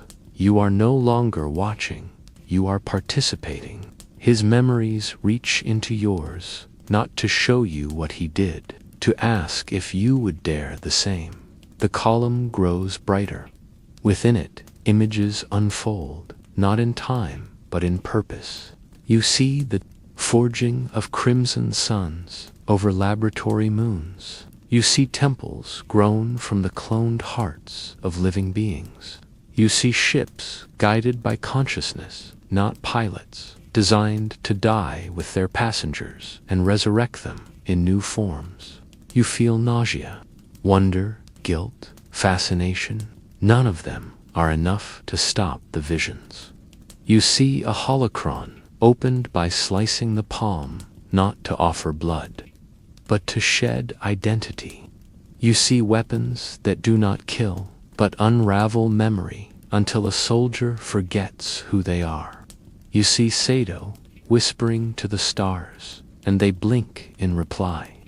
And then stillness.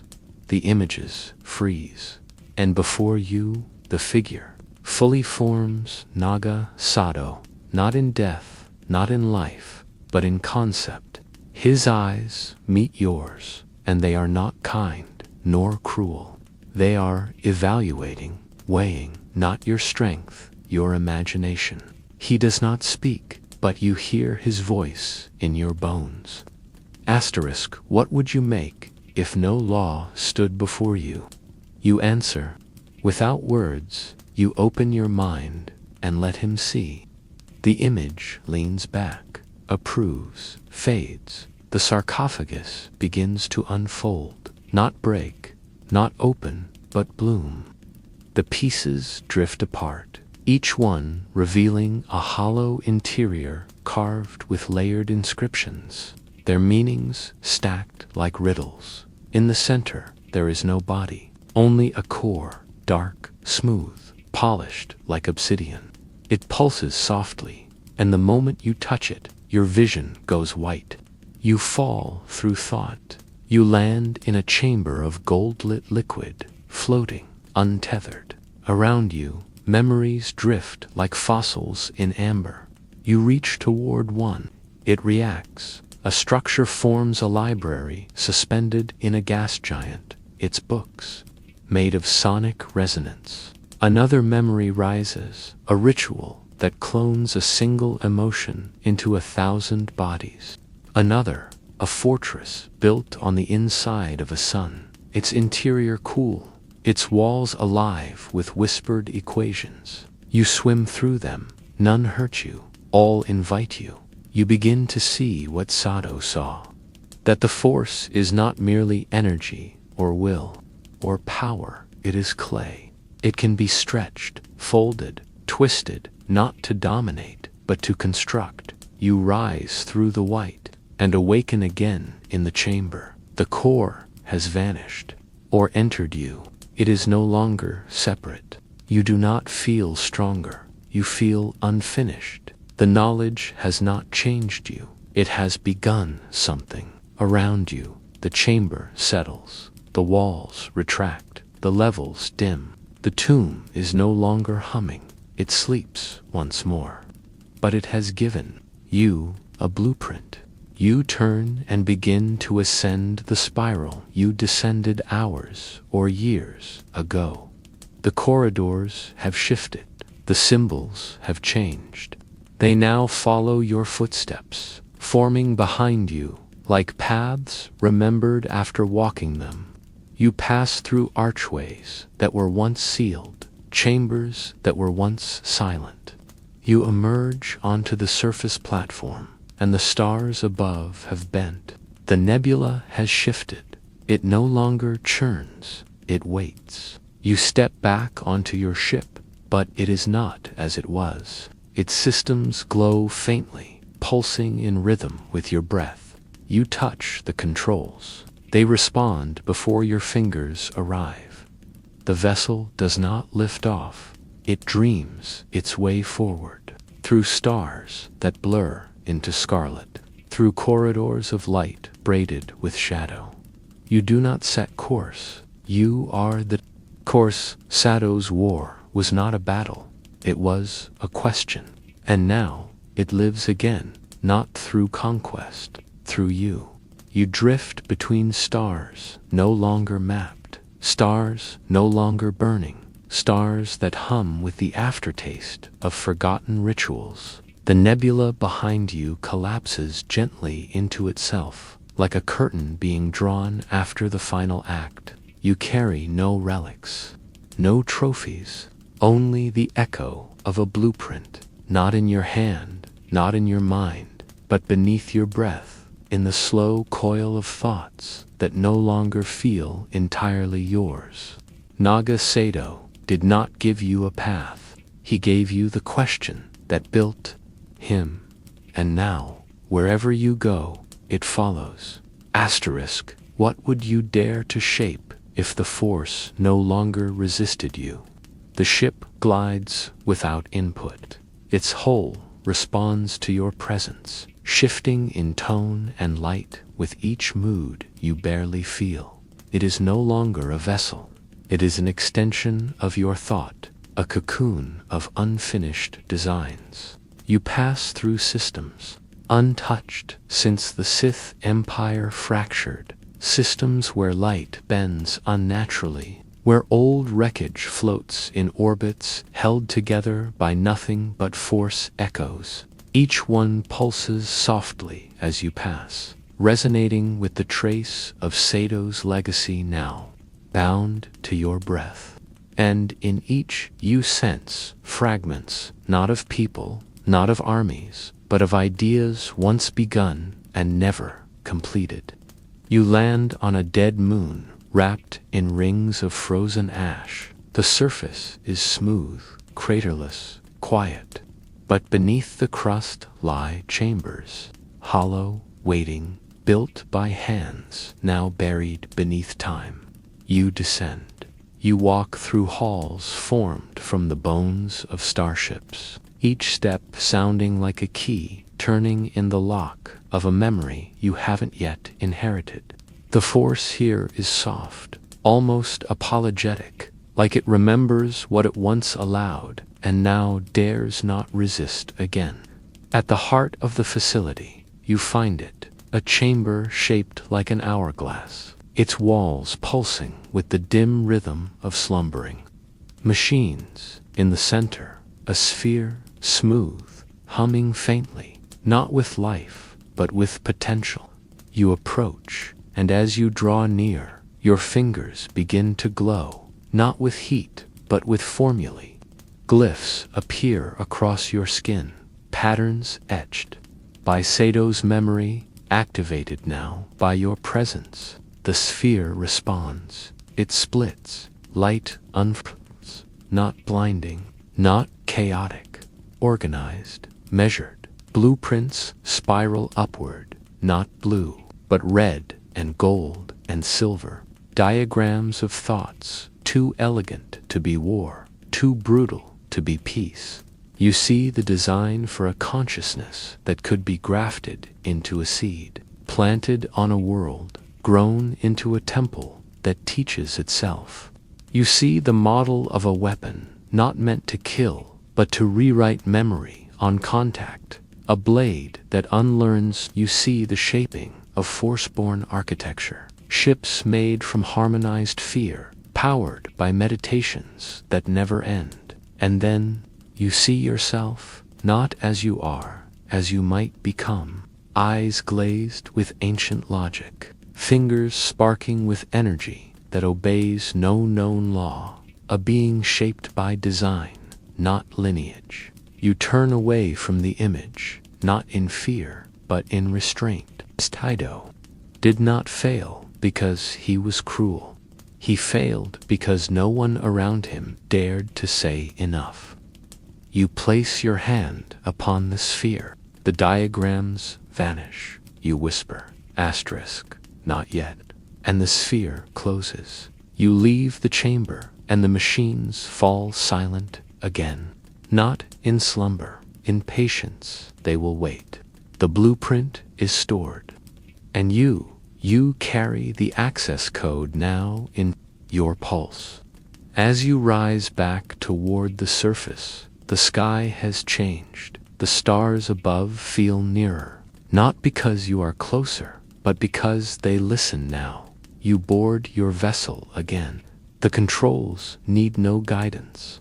They flicker and turn toward a path that has not yet been written. You sit, not as pilot, as witness, and the ship hums with the breath of Sato's legacy, vast, half-formed, dangerous, brilliant. You pass through empty systems and abandoned way stations. Each place feels quieter as you near. You land upon a forgotten outpost once used to train Sith alchemists. Dust coats everything, yet your presence reactivates the structure. Lights flicker. One rises before you, and you open it without command. It begins to speak, not teachings, but questions. Asterisk, how much power can be created before meaning is lost? Asterisk, what is identity if flesh is no longer required? Asterisk, is it still war if no one remembers why they began? You do not answer. You record, you observe, and in the stillness you realize Sato's war was not fought in space. It was fought in design, in possibility, in what the Force could be twisted to create. Every structure he built was a question left suspended in time, waiting for one who would dare to ask again. You are that one. But you are not yet ready. You leave the outpost. You erase your trace. You return to your ship, and this time it does not fly. It slips between systems, between thoughts, between versions of yourself. The nebula has long since vanished, but its echo lives in you, and in a chamber on a distant world, deep beneath oceans never named, a single console flickers awake. The glyph of Sado's crest glows once, and the galaxy dreams again of what might be made, not from the force, but from the audacity to shape it. You descend through a sky that does not know light. The clouds above do not drift, they hang, like shrouds, heavy with ancient grief, folding in silence over a world long erased from charts and memory alike. This is Kelligmore. No monuments remain here, no archives, no signals, only the bones of an empire once built by the first Sith. The pure blood lords who shaped the dark side into empires of breath and blood. The wind is still, the soil is black, the air tastes of iron and endings, and beneath your boots the ground remembers. You walk across the field of dusk where 1,000 banners once flew. Now only tattered poles remain half sunk into obsidian. Crust, their shadows barely perceptible beneath the starless sky. Here, power was not spoken. It was felt. Here, the lords of Zeost and Korriban gathered beneath the command of rites, now forbidden even by Sith. You feel the silence pressing against your ears. Thick, humming, ancient, not passive, protective. The dead do not rest here because they cannot. They wait, they watch, they whisper through the dust like a warning. Ahead lies the fortress of stone teeth, a palace carved from the bones of mountains, fused by heat and oath, layered in centuries of conquest.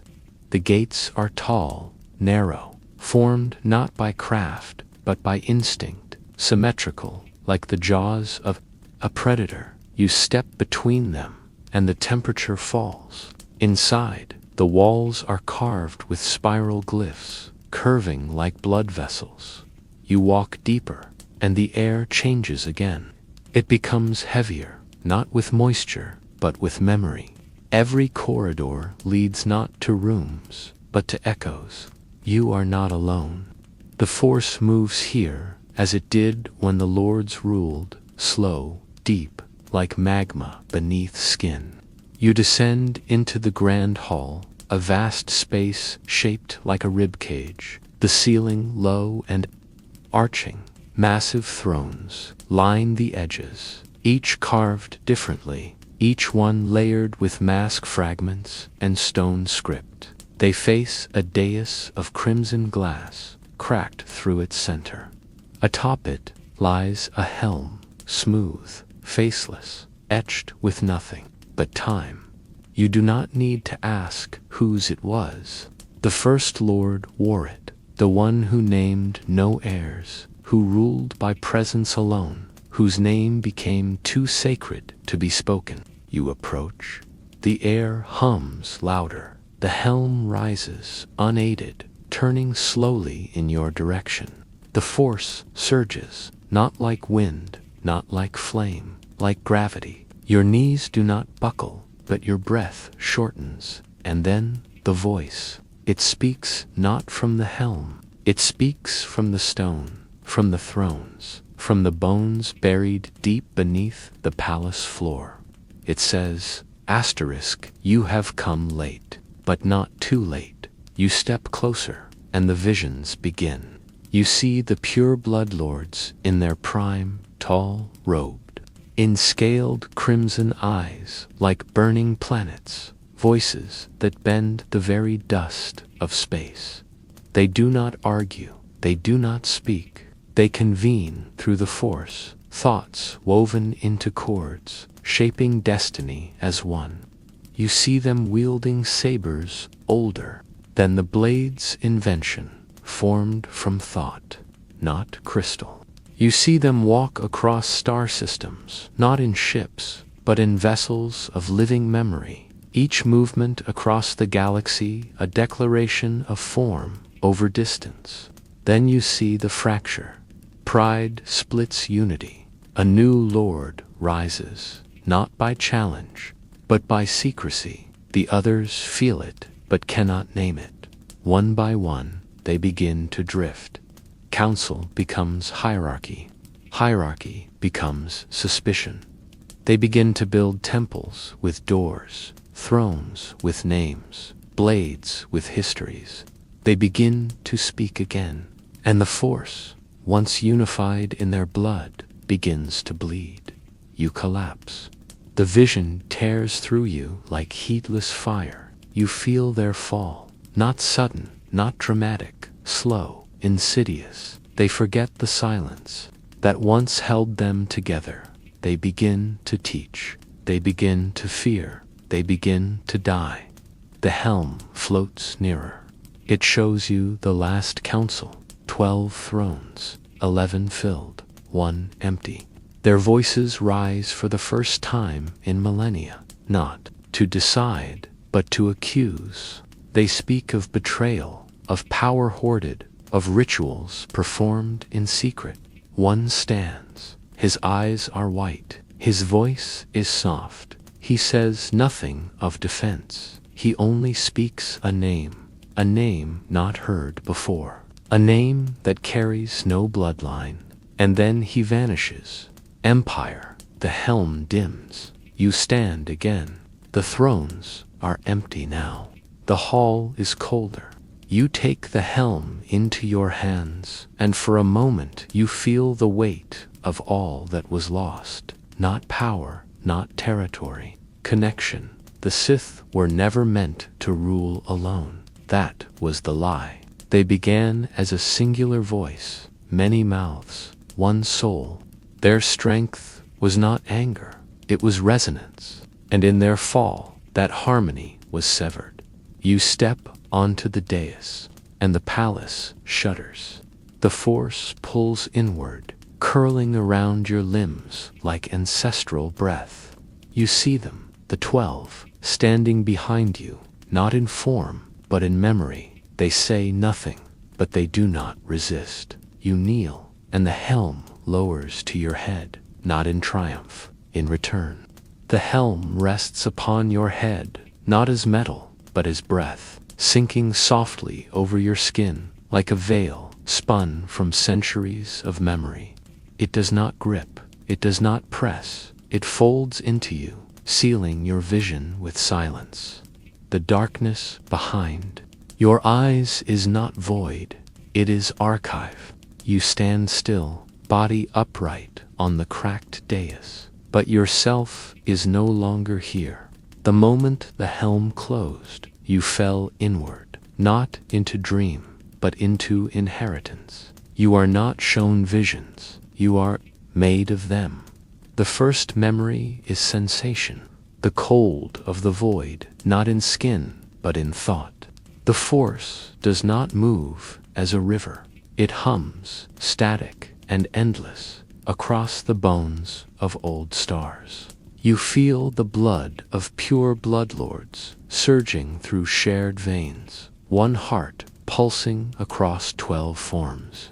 You feel what it meant to speak without voice, to command without gesture. There was no doctrine, no creed, only unity, maintained not by agreement, but by resonance. They did not teach the dark side. They were the dark side before it was named. Another memory opens. A world not found on any chart, red as rust, alive with lightning, oceans that scream when the sky cracks. You see 12 figures standing in a circle, arms raised toward the heavens, calling down something not divine, not cosmic, something internal, drawn out by pure will. You understand now. They did not bend the force, they exhaled it. Their bodies were vessels of an inheritance, older than matter. And you, now, are its echo.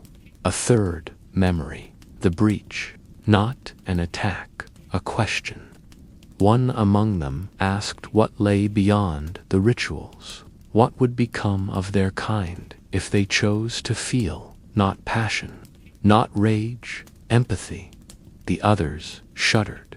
They did not punish him, they listened. But from that moment forward, the harmony faltered.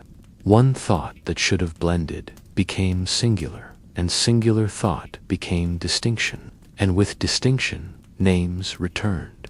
With names came fear, with fear, hierarchy. You stumble back to yourself. The helm loosens, but does not fall.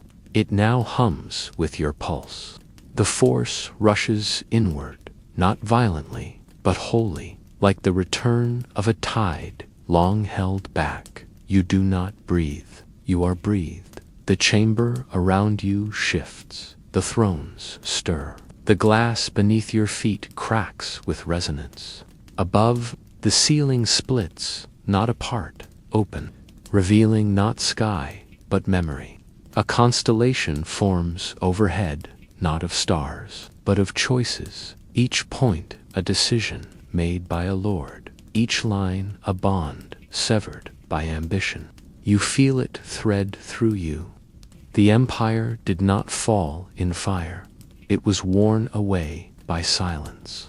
A doorway forms behind the dais, not carved, but revealed. You walk through it. The walls are not stone, but force-made. The passage winds inward, down through strata of forgotten thought. You feel the pressure build, not physical, ancestral. You are walking into the spine of the pure-blood dream. At the bottom, a hall, long, lined with mirrors, each reflecting a different version of yourself. Pure blood, human, masked, crowned, screaming, kneeling, laughing. But none are you. You walk past them. Each reflection fades as you pass, not erased, but released. At the end, a single arch, framing a chamber lit by pulsing veins across its walls. In its center, a basin filled with black water. You kneel, you look, your reflection stares back, not in flesh, in lineage. You see the entire bloodline of the Sith drawn into a single visage, yours. You see the memory of fire, of betrayal, of exile. You see the first oath sworn by blood sacrifice. You see the first temple built on a mountain of willing corpses. You see the first tear shed by one who knew what must be lost. And then the water stirs. Words rise, not spoken, not known. Asterisk, we are not what we became. We are what we feared. You lower your hand into the basin. The liquid accepts you. It climbs up your arm, across your shoulder, wraps around your throat. You do not resist. You remember. This was the rite of return. The final rite. The lords had planned this. A way to one day gather their scattered echoes. Not to restore rule, to release it. The basin hardens, dries, you stand. The chamber is still. And then, for the first time since the fall, the sound returns, faint, deep, vast, a single breath, 12 voices speaking as one. Asterisk, you are not our heir. Asterisk, you are our conclusion. You bow your head, not in submission, in closure. You walk back through the mirror hall.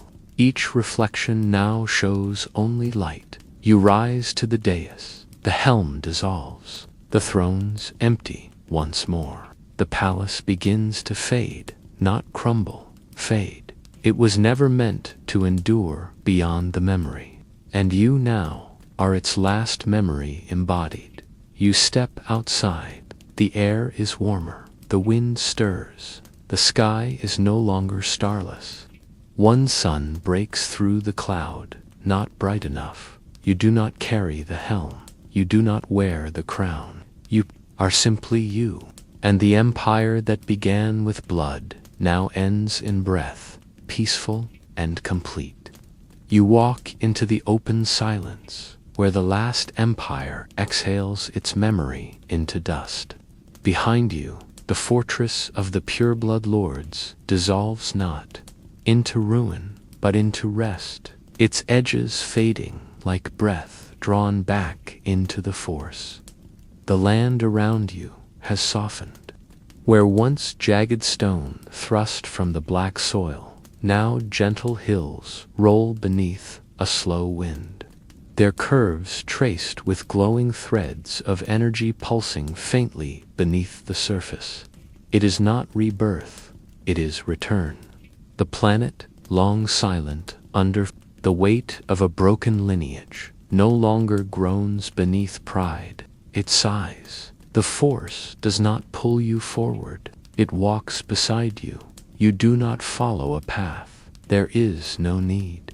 Every step now feels intentional, guided not by destination but by presence. The sun above you, low copper, tired, casts long shadows that do not cling but stretch toward the horizon as if reaching for a new shape.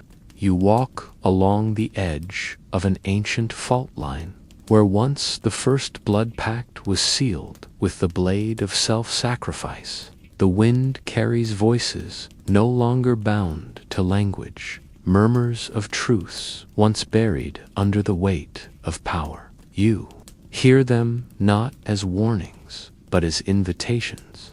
Ahead, you find a lone structure, not a temple, not a monument, but something humbler, a circle of obsidian stones, arranged in a perfect ring, each marked with a single glyph. They are not names, they are experiences, becoming loss, silence, remembrance.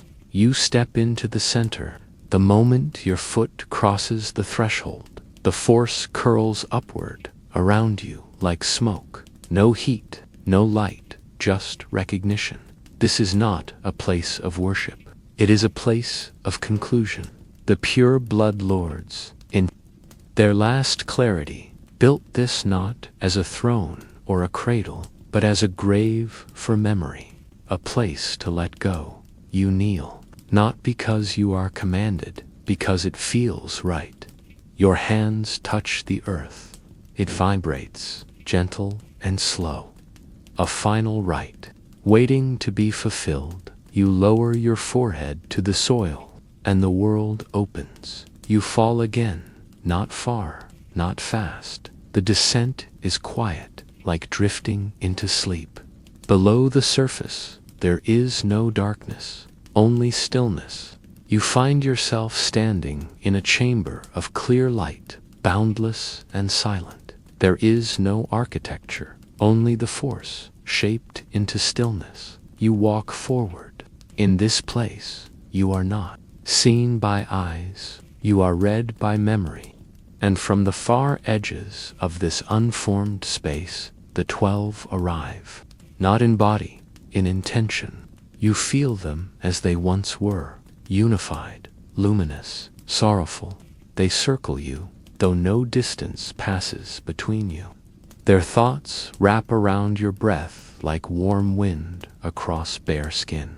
They do not test, they do not challenge. They ask a single question. Asterisk, will you remember us as we were, or as we became? You do not answer with words. You close your eyes. You see both. You see the radiant unity of their birth, the fearless openness of their purpose. You see the fracture, slow and sincere, born from questions too large to contain. You see the loneliness that followed, power without intimacy, rule without resonance. You see the collapse, not into chaos, into silence. And you whisper, asterisk, you were both. The circle hums, and then it dissolves, not in failure, in acceptance. The lords release their form, unraveling into light, folding into the chamber's breath. You feel them stream into the force, not as echoes, but as threads woven back into the fabric of what always was. You are not alone. You are surrounded, not by watchers, but by peace. You feel no pride, no victory, only stillness. And in that stillness, the last shape forms a spiral, etched across the air itself, hovering before you. You step forward, you touch its center, and you awaken. On the surface again, the circle of stones is gone. The wind is warm. The sky is filled with soft gold and indigo, stretched wide and still. You stand. Your body is the same, your breath unchanged. But within your chest, the spiral remains, a mark not of authority, but of conclusion. You begin to walk. Each step is lighter, each breath longer. You leave no trail. You carry no crown, no blade, no creed, only memory, smoothed by understanding. The path leads you toward the horizon, and somewhere in the distance, a star pulses, quietly, like a heart just learning how to dream again. You do not look back. The pureblood empire is gone, and in its place, silence, stillness, peace.